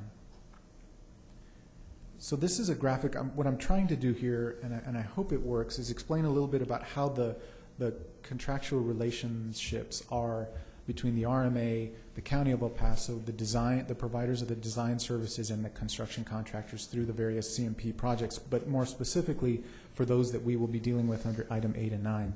So in that top row, you see the activity there is when the County of El Paso authorized and created the vehicle registration fee itself, and then pledged those fees to the Regional Mobility Authority. And then thirdly, they actually authorized the RMA to go out and issue debt. And that's where the RMA went and issued $72 million in bonds to generate the funds needed to build the projects in the CMP. So that first row there are the various, there's two agreements between the county and the RMA that authorize us to issue the debt. However, in those agreements, they explicitly say that the RMA cannot spend any funds on any particular projects unless and until we enter into a project development agreement with the county, whereby the county says this project is authorized to be pursued by the RMA with this amount explicitly being authorized as well. So that's why you see that second row then identifying the individual projects. And these four that are identified here are the ones that are in items 8 and 9. So the first one, we'll take it that, well, actually, so let me finish the concept then. So once we have the project development agreement with the county, then we have the authorization to pursue a project, and we also have the funding available through the vehicle registration fee bond proceeds. So then the next row you see there is when the RMA goes out and hires a design firm, or in the fourth row, by way of example, we would hire a construction contractor to actually develop the work. In the third row then, design services, the RMA through its procurement processes has selected AECOM to do the design work necessary for Vista del Sol. Dannenbaum Engineering was hired by the RMA to do the work for East Lake 1 design only. And lastly, Hewitt-Zollers was brought on to do the design necessary for Rojas. You'll notice that Mission Ridge was a little bit different because the county actually completed the design work for that one. So in that particular project development agreement with the county, we were authorized X dollars to pursue the construction activities only. That's another point here is those three agreements that you see, the project development agreements with the county that we have for Vista del Sol, East Lake 1, and Rojas, only allow us to pursue design activities. So once the design is complete, I will come back to you at that point with another project development agreement between us and the county, then releasing the funds for us to pursue the construction contracts, and then we will add boxes to the construction activities row. So I hope that generally makes sense, because as we get into the individual actions being requested, this is what hopefully you'll be able to refer back to. So are there any questions on this before I leave this slide? Great. Okay. So I'm going to go through each of the individual action items with each of them have a slide, and at that point you can feel free to take an action at the conclusion of all of them if you'd like. Item 8A then, as we discussed, deals specifically with Vista del Sol Drive. The action requested here is a request to amend the interlocal agreement with the County of El Paso. So going back here, this is in the second row where the county authorizes us to pursue design activities and authorizes a certain amount for those design services. The original interlocal agreement was for $397,500. The proposed interlocal bumps that amount up to $461,324, so adds $63,824. The reason for the change is that the original interlocal agreement had insufficient funds. So out of the chute, it had less funds than was originally necessary. And the reason for that was that the development of this project, this was one of the later projects added, and it was done under a bit of a rush. So we, working with the county, we all came up with a number that we felt was pretty close, and it was just shy. So there is a certain, so the funds at the outset were a bit below what we were actually going to need. In addition to that, there are additional design services that have been requested by the county that will be added. So those two are the reasons for the $63,000 request. Now it's important to note, not only for this one, but you'll see these last two, or I should say this next bullet, this third bullet is consistent in all of the actions that are being requested here, and that's important because these are vehicle registration fee dollars, which are ultimately county funds. The county staff, through the Public Works Department, a representative who's here, by the way, if you have any questions, they have reviewed and approved both the increase in the fee and the scope as well. And then lastly, there will be an additional action here, well, not for this board, but if this is approved, then this interlocal will then go to the County Commissioners Court for approval and execution. So that's Visa del Sol. Raymond, can we Yes, just ma'am. take these separate so we can just? Certainly. We can go back to 8A. So any questions or comments on item 8A for the Vista del Sol roadway improvement? Entertain a motion for, Move to approve. okay. It's been moved and seconded. All those in favor? Aye. All those opposed? Okay. 8A has been approved. So 8B. Thank you. So then 8B, the action requested here, so 8B and 8C are a little bit different because they are, what the revisions that we're looking to do here are in the design services row. So the interlocals for both 8B and 8C have sufficient funding from the county. However, we're looking to change the design services. So specifically the work authorizations that we've issued for, in this case, Dannenbaum Engineering. So we're talking about East Lake 1. The original work authorization for the design services requested of Dannenbaum was for $2,211,305. The proposed amendment increases that by $65,730. There are additional design activities being requested by the county in this particular item, which include utility exploration, traffic control, survey, and right-of-way mapping services. So all of those additional activities increase the work authorization amount by $65,000. Again, as noted in the prior item, Public Works Department staff has reviewed and approved the proposed increase in fee and scope. And as I mentioned, the original interlocal with the county includes sufficient funds, so there is no additional action required by the Commissioners Court. However, there is a document that we use with Public Works to confirm the specific activities being requested, and those documents have been signed and returned to us by Public Works. So we believe we have everything ready for this one. So subject to your questions on this one, I would also ask for a motion to approve this. 8B. Comments or questions? Entertain a motion to. So move. So moved. Second? Second. Thank you. Got a motion and a second. All those in favor? Aye. All those opposed? Okay. So 8B has been approved. Thank you. That moves us to 8C, which is Rojas Drive. This is just like the last item. However, it deals with a work authorization that we have with Hewitt Zollers. The original work authorization for this one was $481,888. Again, design services only. The increase is $14,477. And this is for additional drainage design services. Again, Public Works Department has reviewed and approved the scope and fee, and no additional action is required of Commissioners Court. We have received the documentation from Public Works okaying the fee and scope. Motion to approve? Second. Thank you. There's been a motion and a second. All those in favor? Aye. Any opposed? Okay. 8C has been approved. Thank you. All right, so 9A, B, and C are a little bit different. They all deal specifically with Mission Ridge. So going back here, as we discussed, the county completed the design services for Mission Ridge, and then the Regional Mobility Authority then went out and procured CMD Endeavors, Inc.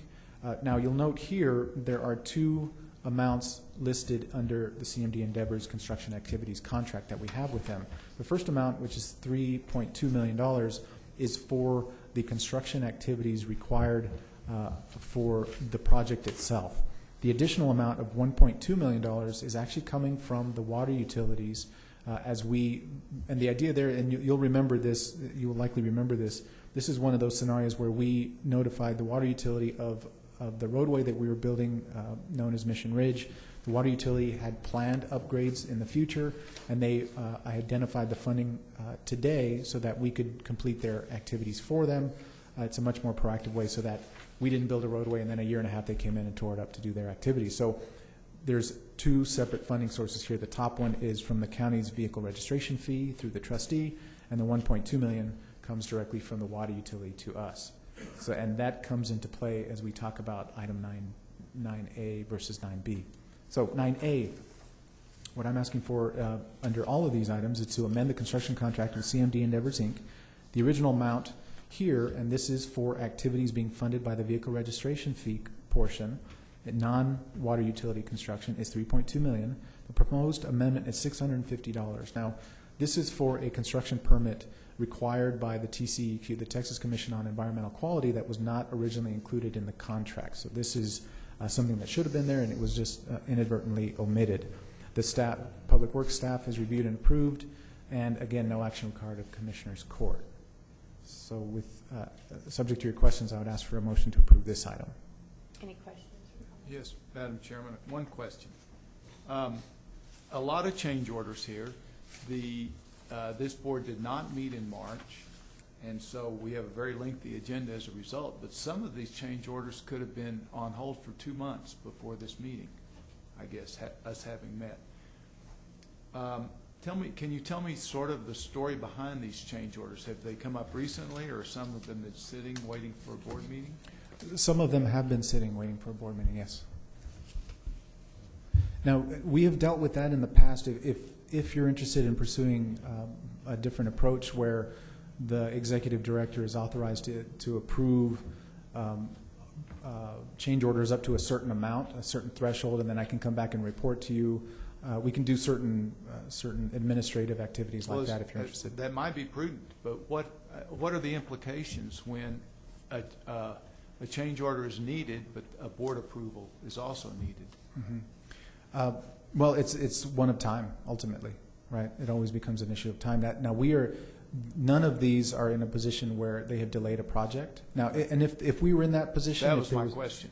Absolutely. Okay. So if we were in that position, then remember that the March board meeting was on hold while we waited for the audit to be completed, and we had a listing of items that could have gone in March. None of them were pressing enough so that we actually had to take action or sacrifice time on any of the particular projects. So that's a good point I probably should have mentioned.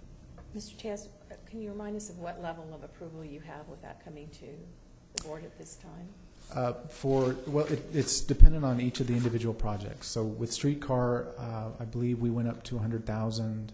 I don't know that we've done anything on the specific. Right. Now I have a general authorization by virtue of the position to make expenditures up to $25,000. Okay, but wouldn't necessarily apply in this you know, we're I don't. $650. Yeah. Right.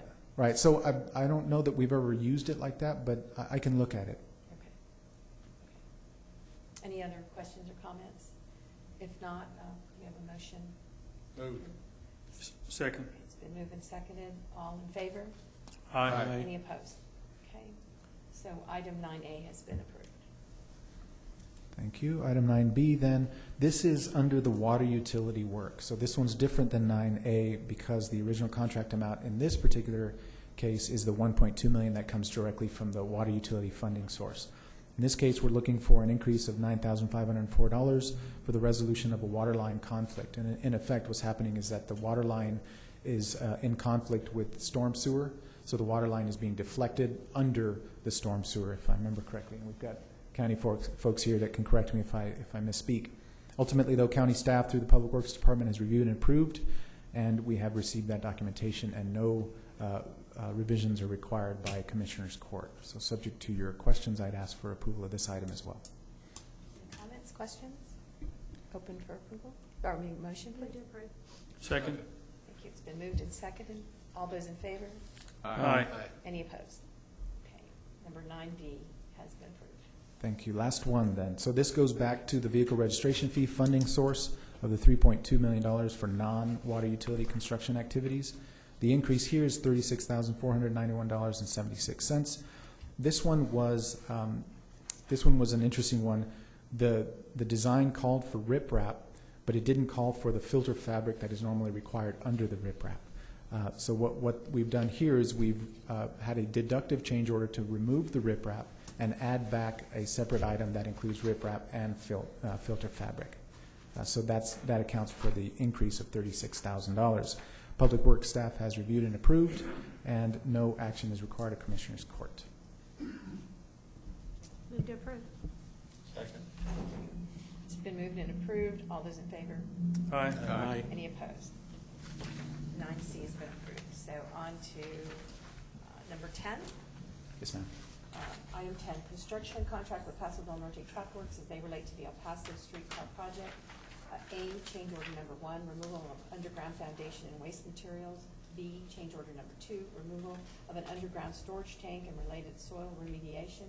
And C, change order number 3, additional expenses related to foundation redesigns required for the maintenance and storage facility. Mr. Tess. Yes, ma'am. So on this item, you all will recall this item has come before you all on a couple of different occasions, updating you all as we go through this. Now we are ready for the execution of the change orders. And with this, I have with us today Gil Gardner, who is the project manager from our general engineering consultant team, who is overseeing the construction activities for us. I'm going to have him present this PowerPoint for us.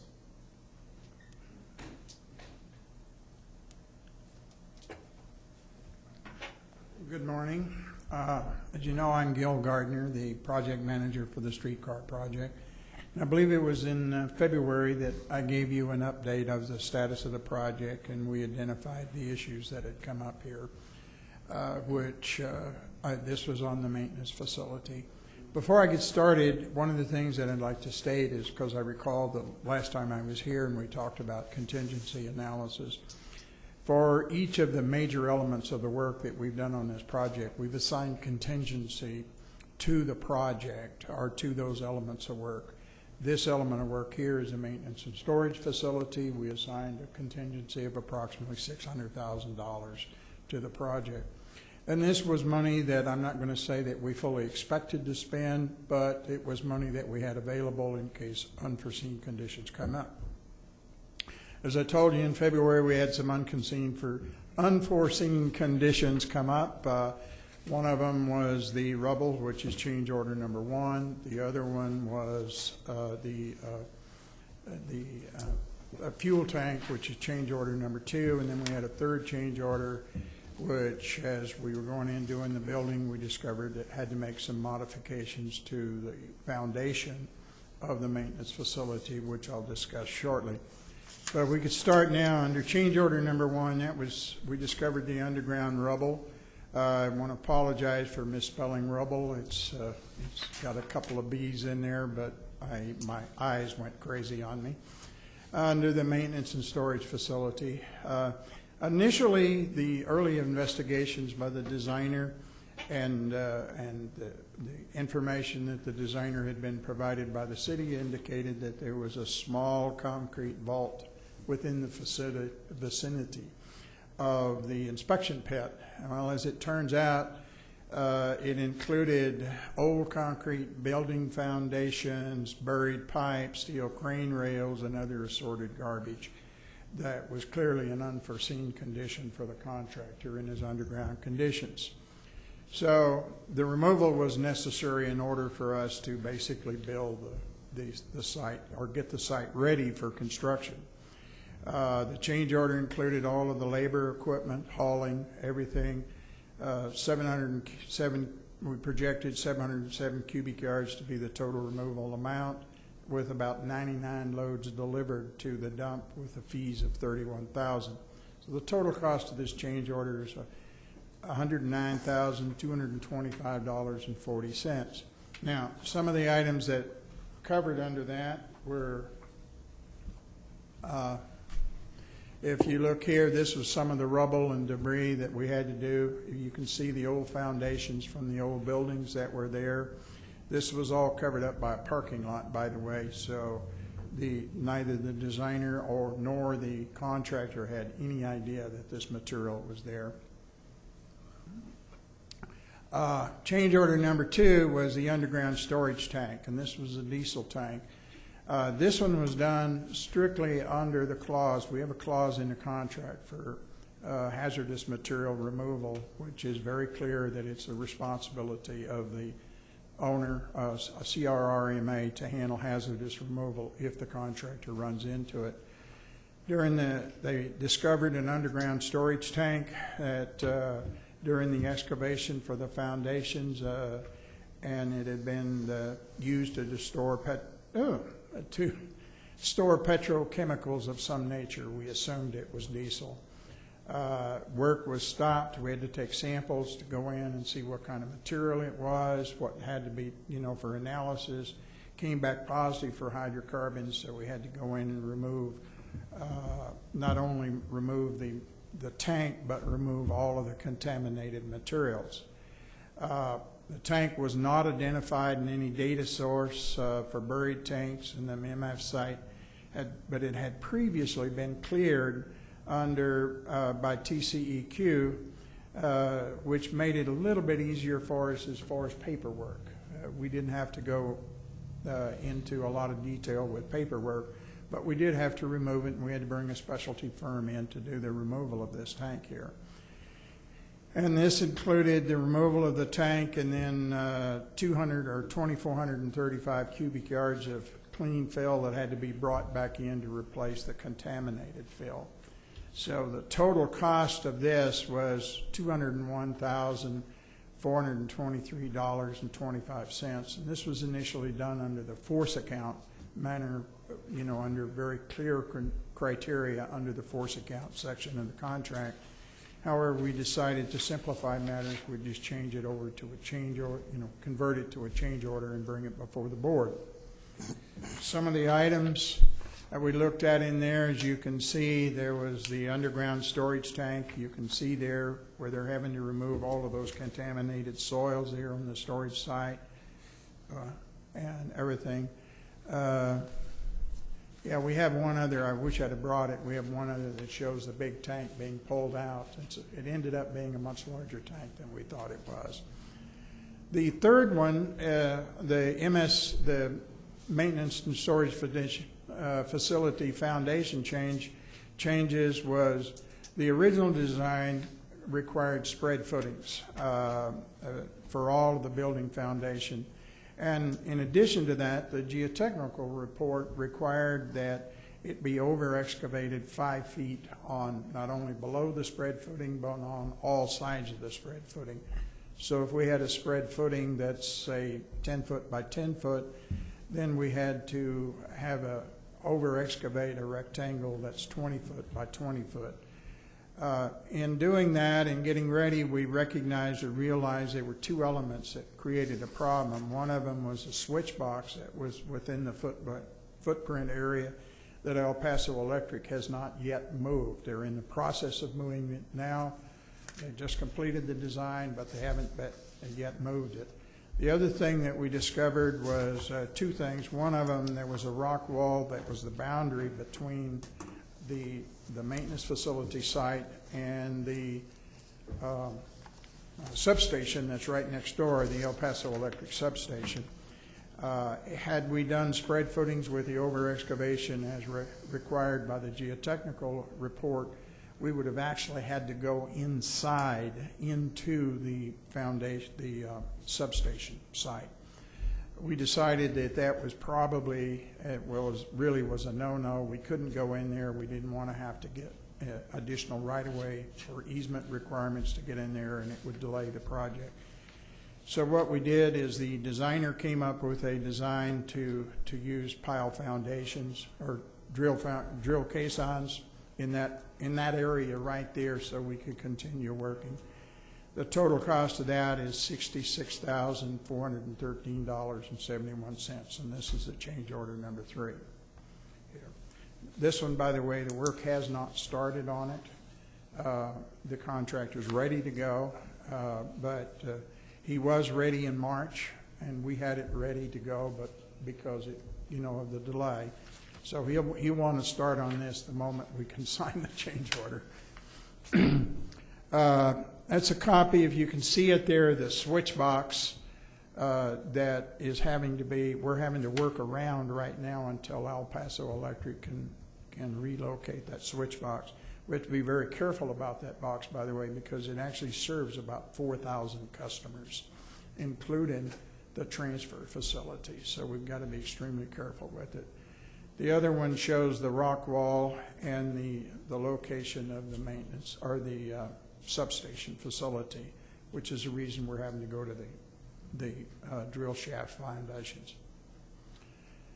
And these were some of the planned changes that had to go under change order number 3, where they went in and did the drill shaft. The designer, URS, came in, made the changes, provided it to them, which we then provided to the contractor, and he gave us a price for the changes. Now, the summary of the change orders of these 3 change orders I'm bringing before the board. Change order number 1 is $109,225 and change. Change order number 2 is $201,423 and change.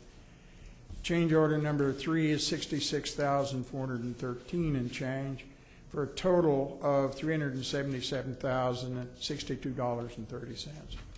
As I said earlier, the contingency for the maintenance and storage facility is $600,000. So as far as from a budget management standpoint, the project is still within the budget. We still have contingency left now that we can use as the building goes up. They've started the foundation right now. They're out there getting started. Hopefully the building will start rising there. And we still have a little over $200,000 left. So, any questions? Thank you, Mr. Gardner. Any questions or comments? These are our first change orders on the track side, so we're Yes, into ma'am. it several months, and so thank you. Any comments, questions for Mr. Gardner? Okay, there's none. I'll entertain a motion to approve item number Move. 10. Second. It's been moved and seconded. All in favor? Aye. Any opposed? Item number 10 has been approved. Thank you.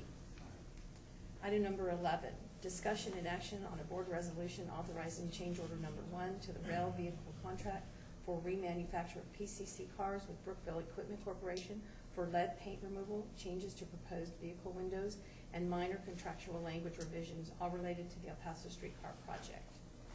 Mr. Cass. Yes, ma'am. So as you read into the record, we are looking to make 3 specific changes through this particular item here. As included in the backup, you have the amendment number 1 to the agreement that we have with Brookville Equipment Corporation, who is the group that is doing the remanufacture of the 6 PCC vehicles in Brookville, Pennsylvania right now. The first item, as you discussed, is for lead paint abatement, and that was identified on the vehicles, which was not previously known. The second item then is for the addition of windows that will actually open on all of the vehicles. So that's an addition number 2. And then the third one is really more cleanup sort of items, in that they are correction of errors in the contractual provisions of the PCC contract itself, and those have no financial impact. I should mention the financial impact for the first item, which is lead paint, would be an addition to the contractor of $24,772.75. For the addition of the windows that open to all the vehicles, that adds $53,100. And of course, the changes in the contract text have no financial impact. So the total impact of this change order number 1 is $77,872.75.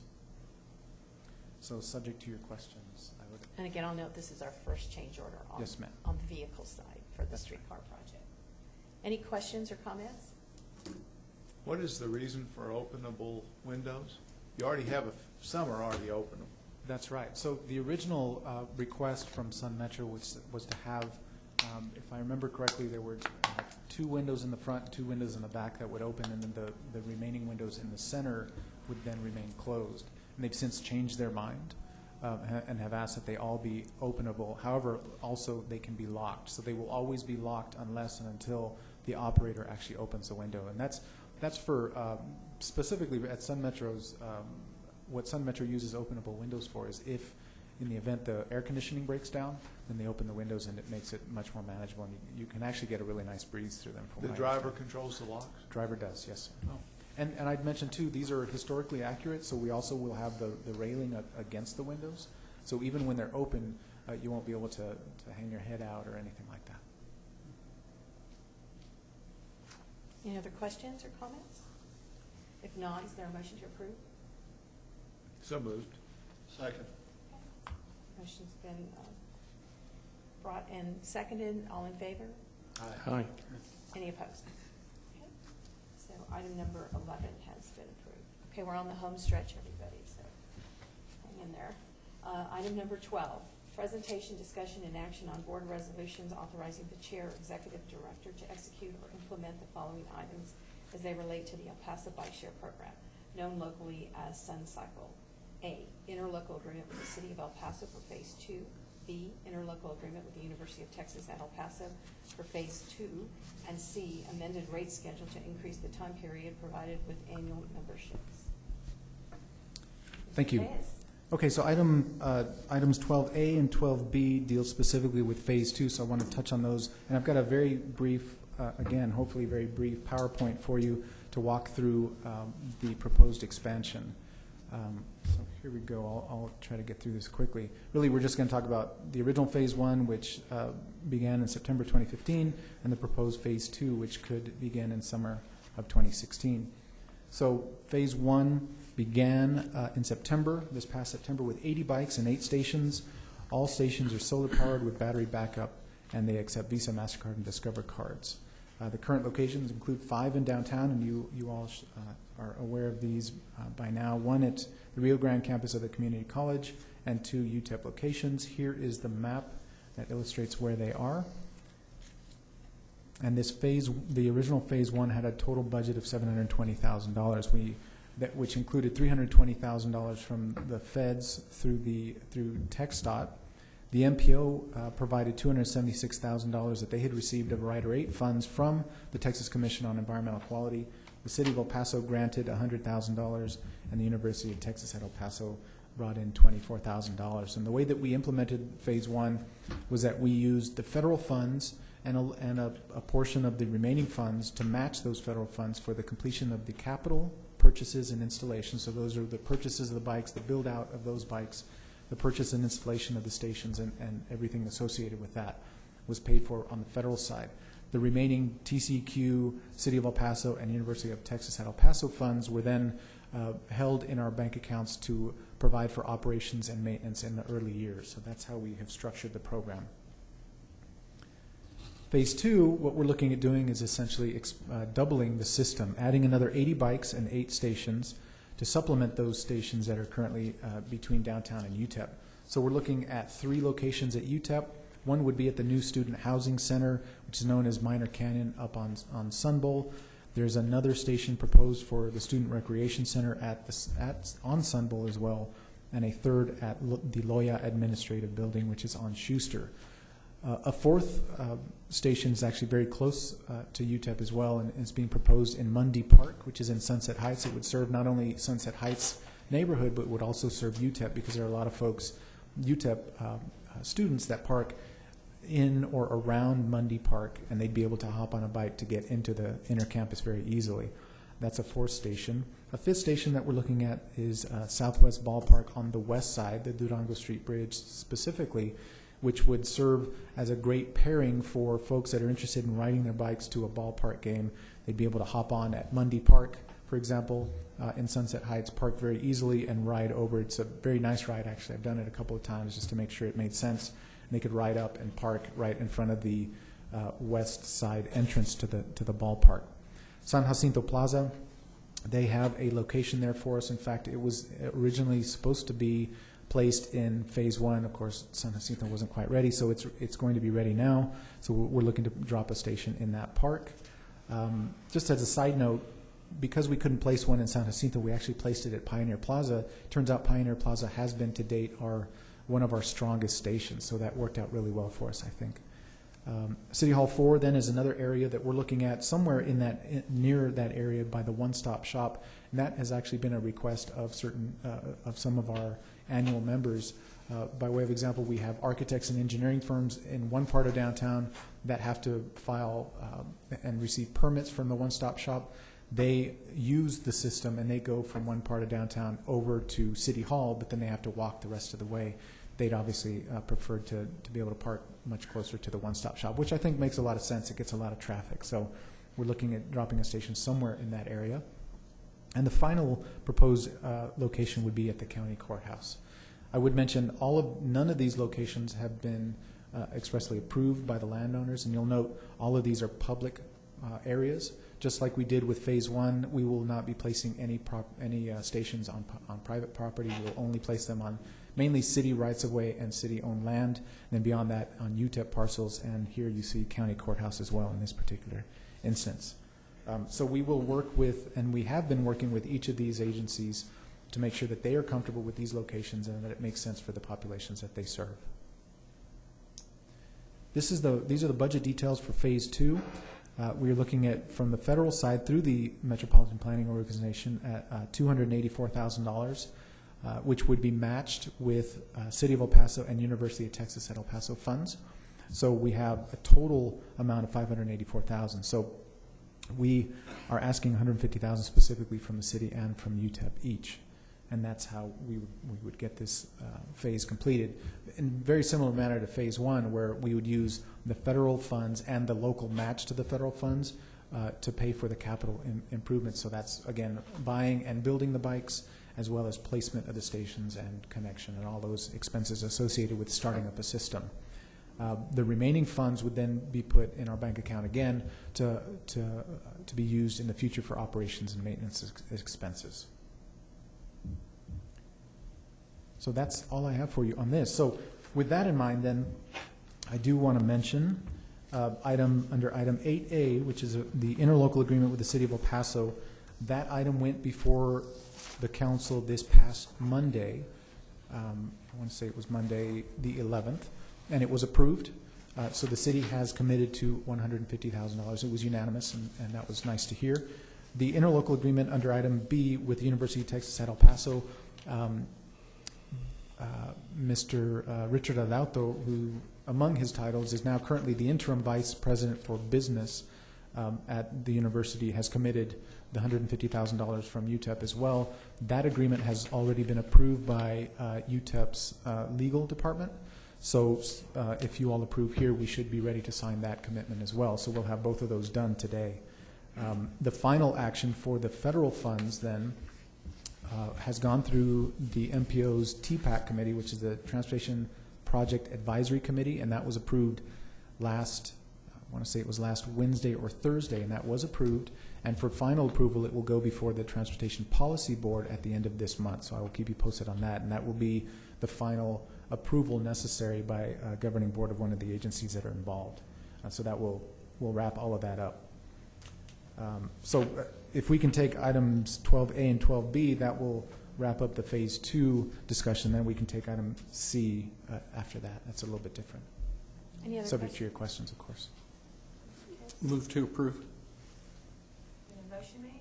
And that's for both items 12A and B? I'm sorry. Yes. Great, thank you. Second? Okay. Been a motion seconded. All in favor? Aye. Any opposed? Okay, so items 12A and B have been approved. Mr. Chess on 12C? Thank you. So then item 12C deals with the rate schedule. So as you will recall, when we implemented Phase 1, I came before you to set the rates for the program. So that sets everything from the daily pass rate to the monthly pass to the semester pass and also the annual pass. But what it also does is that it establishes the time period for which that the rates are implemented. So as you'll see, as part of your backup, I'm proposing an increase to the time period granted to annual members. And really what we're asking is for an incentive to boost annual membership sales. And this is really in line with what we've been developing. I think I've mentioned it a couple of times to you in the past. When Phase 1 was launched, it was right before the winter. So rather than doing a great deal of promotional activities right before the winter, when we knew sales and usage would go down, we held back on the promotional activities until spring. So here we are in spring. We have a promotional package that we are developing now. And one of the items that we want to roll into that promotional program is the extension of annual memberships to an hour. So if you become an annual member and you have your fob like I do here, and you can swipe and get your bike very quickly, you'll actually have an additional 30 minutes. So you can use it for lunch, and you can have a little bit more time in it. So this is, I've mentioned, this is almost industry standard. You see this extended period for annual memberships throughout a lot of the programs throughout the country. So I am requesting authorization to extend annual memberships by 30 minutes to a full hour. Any discussion or comments? I know people are very excited about this bike system, that you spoke about the architects, and they would really appreciate that extra 30 minutes Right. for work. So thank you very much. Any other comments? No? I'll have a motion to approve. So moved. Second? Been moved and seconded. All in favor? Aye. Any opposed? 12C has been approved. Okay. Item number 13, presentation and discussion on the following performance reports for the second quarter of fiscal year 2016. A, El Paso Bike Shares Sun Cycle Program. B, Cesar Chavez Express Toll Lanes. And C, General Engineering Consultant Team's use of local resources. Mr. Terrace. Okay, so this is the final under item 13A. This is the final PowerPoint that I have for you all today. This is the performance report. So you'll recall what we agreed to once we implemented phase 1 for bike share is that we would come back every quarter and provide you a performance report, very similar to what we do with the Cesar Chavez activities, the performance reports that we provide, which is actually the next item that will be presented to you all. So this is the performance report following up from the last one that we gave in January. This deals specifically with the second quarter of fiscal year 16. Here's the map for reference.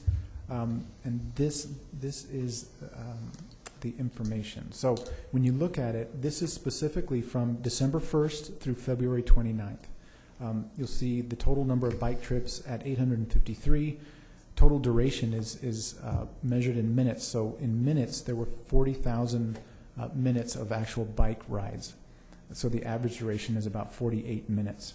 The distance, total distance in this quarter ridden was 4,320 miles with a carbon offset of 4,000, a little over 4,000. And the calories burned is a little over 171,000 calories burned in this particular quarter. Now remember too, this included several snow days and really some really rough weather. The time change occurred, so you had darkness coming out earlier. So this is a snapshot of this particular quarter. These are the reports that are generated from the system for this particular quarter. So what you see in the first graph there is the 24-hour pass is really the driver of the system. There's more 24-hour passes used than any other type of pass that we make available. In terms of the second graph there, the bike trips, you see the 24-hour pass there are the majority of the bike trips, and most of them come in under the 30 minutes as well.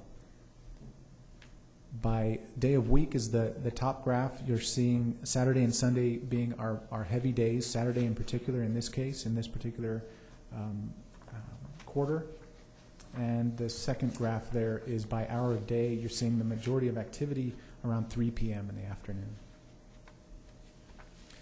This is a summary, and I wonder if, and remember too, this is only the second performance report that we've provided to you. So if you'd like to see this content in a different way, if you'd like to get rid of those graphs and just focus on a summary spreadsheet like this, we can do that. However you'd like to do it, just let me know. But this is, I thought, an easier way to kind of summarize all that data. I've broken it out into quarter 1, quarter 2, and then totaled the 2 quarters. But then that final column, I decided to add March of 2016 to show you that we're the uptick. So the weather has warmed up. So the system is getting back on track just past winter. So you'll see in quarter 1 to quarter 2 that rides ridden dropped significantly, as we discussed. However, the minutes were still fairly high. So that was interesting to see that. So you're seeing fewer rides, but the rides are longer rides, which is an interesting. And they're longer rides in terms of time and miles ridden as well. So that was an interesting uptick. And then carbon offset, you saw that as well. So the totals, I think, are pretty impressive. When you look at the first 2 quarters, of course, being in the winter months, we had a total of 11,000 miles ridden, 99,000, almost 100,000 minutes of actual ride time from 2,396 individual rides. So I think some really interesting information. And then in March, you'll see the number of rides in March was actually getting close to approaching the total number of rides in quarter 2. So you're really seeing an uptick in March with the better weather, which is great to see. Minutes up to almost 25,000 minutes ridden in March and 2,700 miles. So I think we're really seeing some very, very strong numbers here. This was also actually added after the last performance report at a request of the board. You all wanted to see the expenses versus the revenues generated. Now remember, the revenues identified here solely consist of the fares paid for. So there's no advertising revenue, there's no promotional campaign activity or anything like that. This is simply how many folks swiped at the kiosk and paid the $6 or whatever it was for the actual rides. So first row there identifies the startup expenses. So that was purchasing the bikes, purchasing the stations, paying for the build out, paying for the installation, paying for the media event, the kickoff event that we had. All of those startup expenses were a little over $387,000. When you take that from the total project budget of $720,000, it left us with $332,000 of operating and maintenance funds. So in quarter one, the total expenses for all operating and maintenance expenses, that includes our O&M, the operator itself, which is Messia Pedicab. It pays for the modems that are in the stations. It pays for parts, replacement parts that were purchased. It pays for insurance. Any and everything that you can think of that goes into operating the system amounted to $16,000 in the first quarter. In the second quarter, it came to $15,000. So the total expenses to date have been $419,000. On the revenue side, then, of course, we had no revenues during the startup period. Quarter one generated just shy of $7,000, and quarter two generated $3,700. So you see in that final column, then, when you begin to reduce the expenses from the remaining funds, that leaves us with a total amount after quarter two of $311,000 for operating and maintenance expenses going forward. Here's some program highlights, some additional information for you. Cleveland Square Station had the most checkouts this quarter, which is interesting because Pioneer had the most in the prior quarter. Pioneer is back on top through March, so it looks like we're seeing those two go back and forth. We also monitor the top 50 routes that are used. In this going all the way through February, you had Cleveland, Pioneer, Anthony, Oregon, and UTEP Library being the top routes. And I'd mention actually the top 5 in this case are actually round trips, and those are from Cleveland, Pioneer, Anthony, Oregon, and UTEP, which is an interesting detail. Phase 2 we talked about, I think, in detail. I think I covered all of this. The MPO TPAC approval, UTEP has approved, Council has approved, and final MPO. There we go. The Transportation Policy Board item is scheduled for April 22nd, and we are looking, if everything goes well and we receive all the approvals that are necessary, we are in queue for installations of stations in July of 2016. So, subject to your questions, that's all I have for you on the bike share performance report. And there's no action necessary on this, unless you all would like to see changes in format or content. Quick question. What happens if I ride my bike to a station and all the slots are filled up? That's a good question. That has happened before, in fact. So what you'll do is, if you get there and all of the docks are full, you can call the number that's at the bike station. It's 212-BIKE. That's our operator team, the Messia Pedicab folks. And really, essentially, what you'll do is you'll lock the bike. All of the bikes have a lock within the basket. You'll lock the bike to the station, and they will effectively check you out so that the charges stop. And then they'll come down and rebalance the system. They'll take that bike and they'll spread them out to the other systems, to the other stations. Excuse me. It's a great amenity for our city. I think people are excited about it, particularly when we have so many people moving downtown. We have a lot of young professionals that are residing downtown, so I think it's real positive. Yes, ma'am. Thank you. Okay, so with that, then,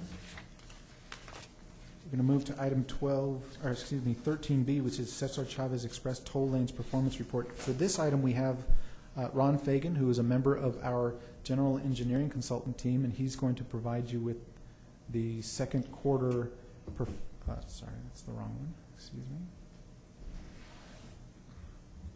Second quarter performance report for Cesar Chavez. Madam Chair, board members, good morning. Ron Fagan of Fagan Consulting. We are a subcontractor to your GEC. working on your toll collection operations and systems. Today, very briefly, because we are so far back in the agenda, we will go over the second quarter for FY 2016 for the Cesar Chavez Express lanes. So orient you to the slide a bit. We are talking about the blue columns or pillars. December, January, February, Q2 are in the just to the left of the middle there. What you can see is that a slight uptick from January to February, as opposed to looking at the previous year, where there was a considerable difference. Part of the issue here, external to you, was during the Pope's visit. These are weekday transactions. You had 2 days that you did not charge tolls to allow for traffic to flow freely on the system. So that has nothing to do with anything other than something external, and it's just part of what you have to do from time to time as a toll authority to accommodate extracurricular activities. Good news is up over the previous year, and it continues to go in the correct direction. Total transactions, several things going on this slide. Again, the blue columns are what we are focused on, and you can see that there is an increase in overall traffic. But I bring your attention to the red line going across, which is your AVI transactions, or your automated vehicle identification transactions. These are people with transponders, with prepaid accounts. What is happening here is your traffic is in fact increasing. However, people are not opening accounts at the same rate. So your traffic's going up, your AVI is staying essentially flat, but it begins to go down as a percentage of traffic. We've talked about this before. You have the vast majority of your people are pay by mail. They use the system infrequently. We took a quick look at the numbers. Over the entire existence of the system, you have greater than 90% of your pay by mail customers have less than 9 toll bills.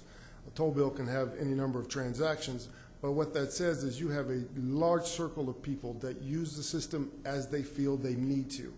And it is very difficult to sell to those people. It is difficult to market to them. If you consider things that you only use once, twice a month, it is difficult if someone wanted you to participate in a program and give funds up front. But hopefully, as this continues to go and the popularity increases, that more individuals will take up AVI accounts. Call your attention quickly to the 2 boxes on the top. What you see there is a 12% difference versus a 14% difference in the box on the right. That is actual versus forecasted. Remind you again that the forecasted comes from a 2010 traffic and revenue study. That study did not attempt to deal with seasonality, holidays, summer days. It was just flat across the board. So as you go into the summer months and get away from school time, that difference will begin to creep back up between forecasted and actual. Total revenue, it is a good sign. However, you can see a dip in Q2 at the very end, again caused by something external to you. Last fall, the DMV changed their database and the way they communicate files back to agencies that need that information to send, in your case, toll bills to registered customers. There were several months of back and forth of holding transactions. We were receiving back information from another agency's account. So your back office provider, Municipal Services Bureau, held everybody's transactions until they and DMV could sort this out. So while you see a lag here and it falls behind forecasted, what you should see in Q3 is a bump back up, because all of those pay-by-mail transactions were mailed out. The toll bills did go. They just had a tremendous lag to them. So hopefully, well, not hopefully, we're fairly confident that in third quarter, you see a tremendous jump that puts us back on track to have expected exceed forecasting. This slide, again, is all of the data that reflects everything that's on the previous slides. If you go down to the last 3 rows before the very bottom, that is FY16 Q2, and you can see that expected revenue did not exceed forecasted for this particular item. Overall, however, expected revenue is exceeding forecasted for your time in existence. Last time we presented this particular report, it was asked by Vice Chairman Wardy that we have some idea, some way to look at expenses versus revenue. So what you have here is an attempt to show you all time what actual revenue is that you've received, $577,000 and change, and what your actual expenses have been to date, $1.1 million. What goes into the expenses at the bottom, collections. That is the price you pay per image review transaction. That is the 12% that MSB takes off of the top for your pay-by-mail transactions. Operations includes GEC and the insurance, legal, and it also includes the interoperability fee you pay per transaction to the home agency that owns the account. In your case, the vast majority of those are NTTA, which issues the toll tag for you here. Maintenance is the actual system maintenance from Snyder, and those various items go into what makes up your expenses. The great news is your revenue has exceeded what was forecasted, and your expenses are less than half of what was forecasted. So this is moving in a very positive direction, and it's a great reflection of how things have been handled at the RMA since they began operations. The last one, late October, early November, with your approval, you began a veterans program. A reminder, the veterans that qualify for your program are disabled veterans with a certain percentage of disability, Purple Heart recipients, Medal of Honor, and Legion of Valor individuals. To this point, 74 transponders issued to those folks. They've created about 2,400 transactions. What that equates to in dollars is about $1,100 over time. We predicted or estimated that this would impact your transactions by about 2%. What the actual numbers now show is about 1.43% impact to your transactions. Pending your questions, that is the conclusion of the performance report for Cesar Chavez. Great, thank you, Mr. Fagan. Remind everyone, we're just 2 years into this process with our with the Cesar Chavez, so we're moving along. Thank you. I have a question for Mr. Fagan. When someone pays by mail, do they get information on how to sign up for a pass? Absolutely. It's included in every piece of correspondence that they have. And here it should promote going to NTTA, should give the website, phone number. We try to make it as easy as possible for them to do that. It's a choice folks are making based on the frequency. It's actually the value they see based on their time and the frequency with which they use the facility.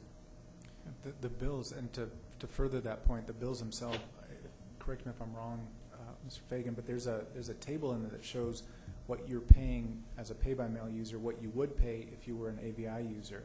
Beyond that, we've done inserts. I think they're called buck slips. We've tried that.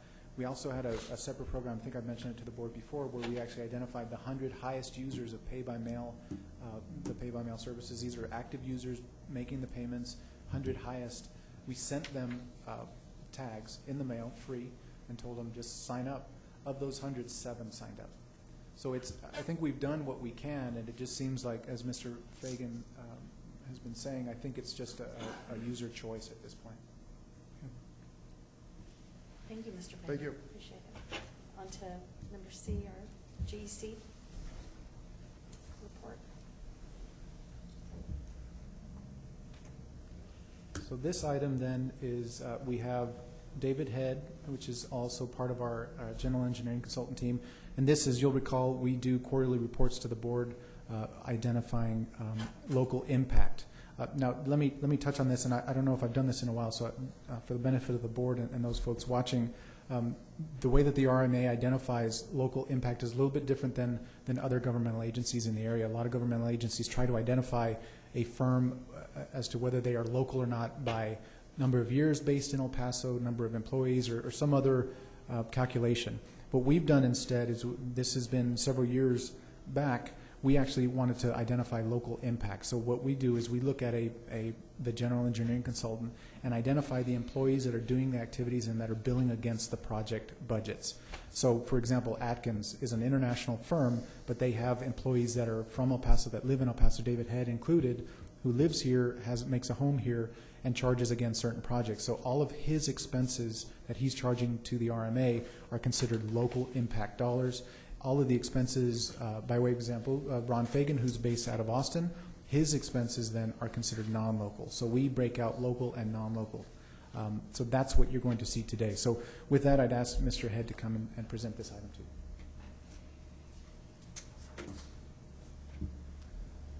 Good morning.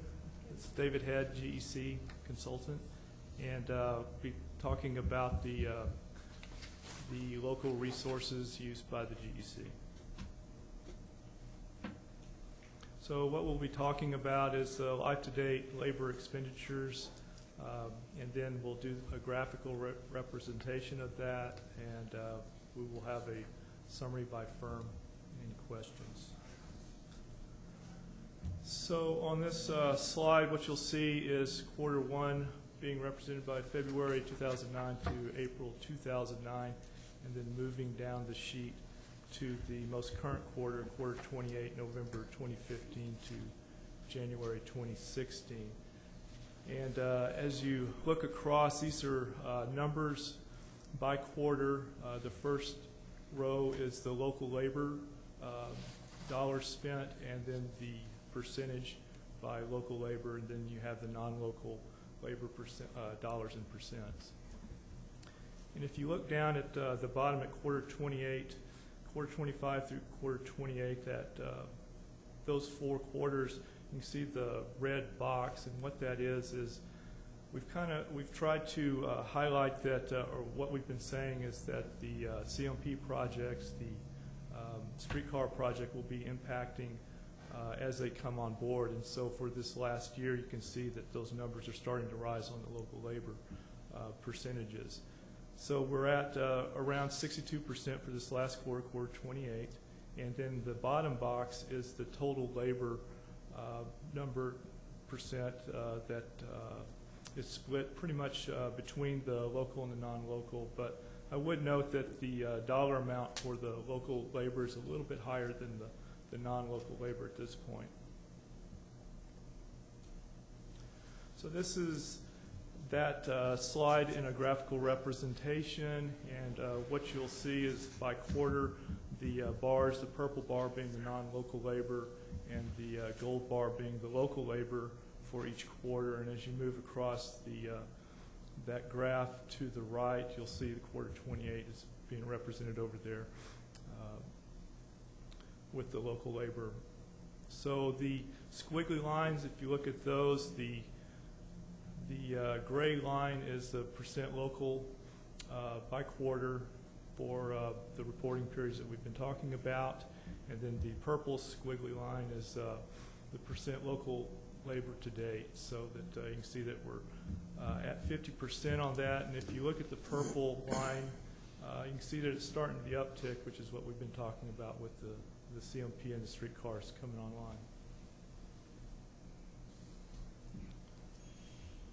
This is a firm summary. This is the summary by firms of all the GECs, and it's a life to date. And I think that's all I have there. And subject to any questions, I think that's it. Any questions or comments? Thank you, Mr. Head. I think we're, as an RMA, are committed to making sure that we reach out to our engineering community and making sure that they have opportunities to participate in these projects that we're heading up. So thank you. Okay. Item number 14, discussion and action on board resolution authorizing the executive director to execute and submit the required annual compliance report to TxDOT. Mr. Chance. This is a routine item that is required by I believe it's a Texas Administrative Code provision that requires RMAs to provide compliance reports to TxDOT on an annual basis, and specifically they require the board to authorize the submission of those compliance reports. So as part of your backup, you will see the resolution authorizing the executive director to submit the compliance report. You'll see a draft letter that will be completed today and submitted upon your approval. and more importantly, you'll see the actual compliance report. So it's really a checklist of things to make sure that we are doing what we were supposed to do over this past year. So fairly routine item that is on the board agenda each year. So I'd request approval of this particular item. Any questions for Mr. Taz? Motion to approve? Second. We have a motion and a second. All in favor? Aye. All those opposed? Item number 14 has been approved. Item number 15, update, discussion, and action on the executive director's report.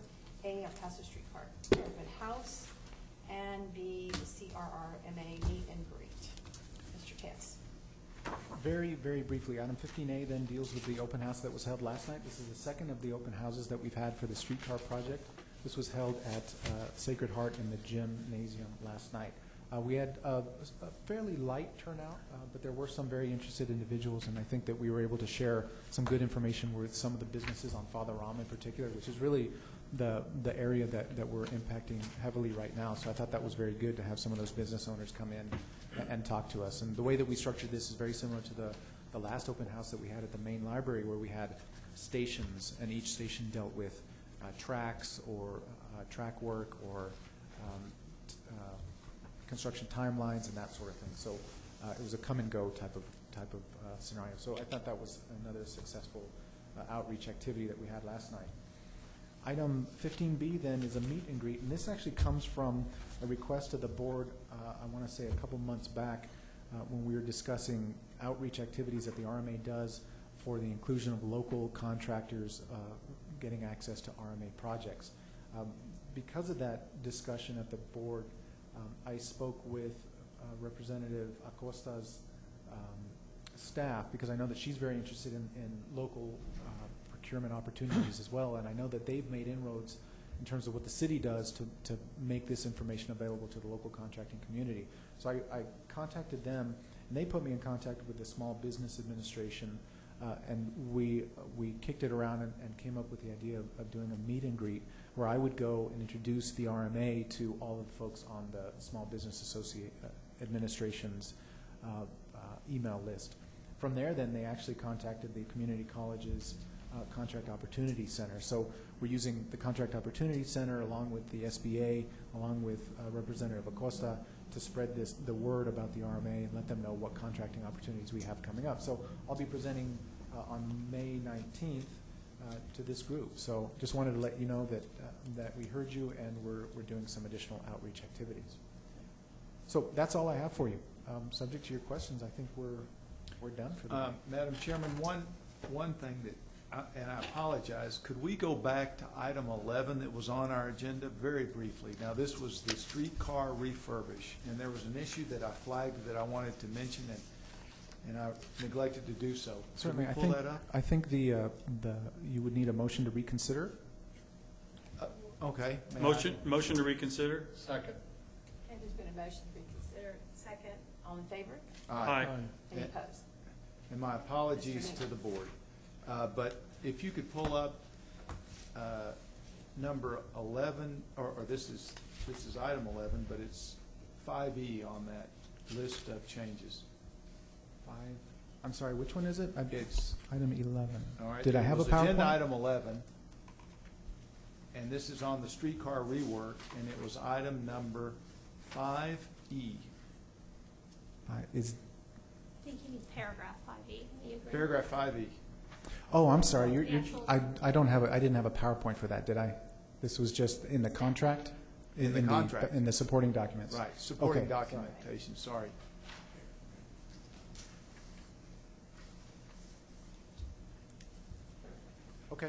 Okay, my issue is, they're changing the existing wheels, all new wheels having the capacity for 2 inches of radial wear, and they've marked out 2 inches and made it half an inch, which is a substantial change, and I just wondered if that was,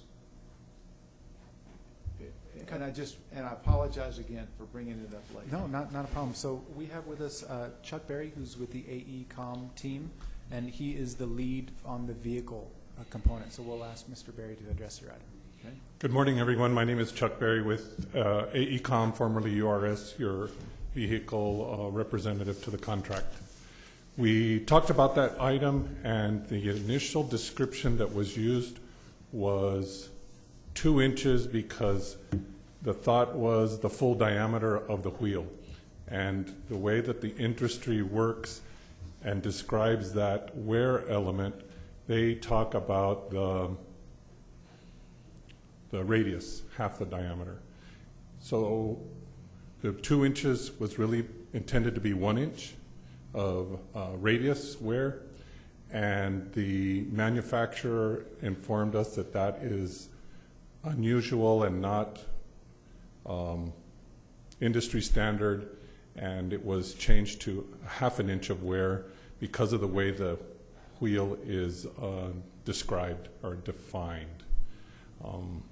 That's an overview. I can get you a little bit more detail. No, that's fine. So The it was intent just was to provide the typical industry standard wheel, and in the original contract it was improperly described, so this correction was one of those non-financial corrections that was part of the contract. Well, it has a lot of implications if a wheel with 1/2 inch of wear and a wheel with 1 inch of wear probably does make difference. But, Yes, sir, that's correct. okay, Okay. all right. Would you like more detail on that, or No, was no, it no, my? that's everything I wanted to know. I feel Thank you, sir. comfortable. All right. Okay. Any other business? If not. That's all we have, that's all I have for you. Well, I hope this is my high watermark for a meeting, guys. Otherwise, I'll entertain a motion to adjourn. So moved. Second. Everyone in favor? Aye. Any opposed? Okay, we're adjourned now at 11:42 on April 13th. Thank you.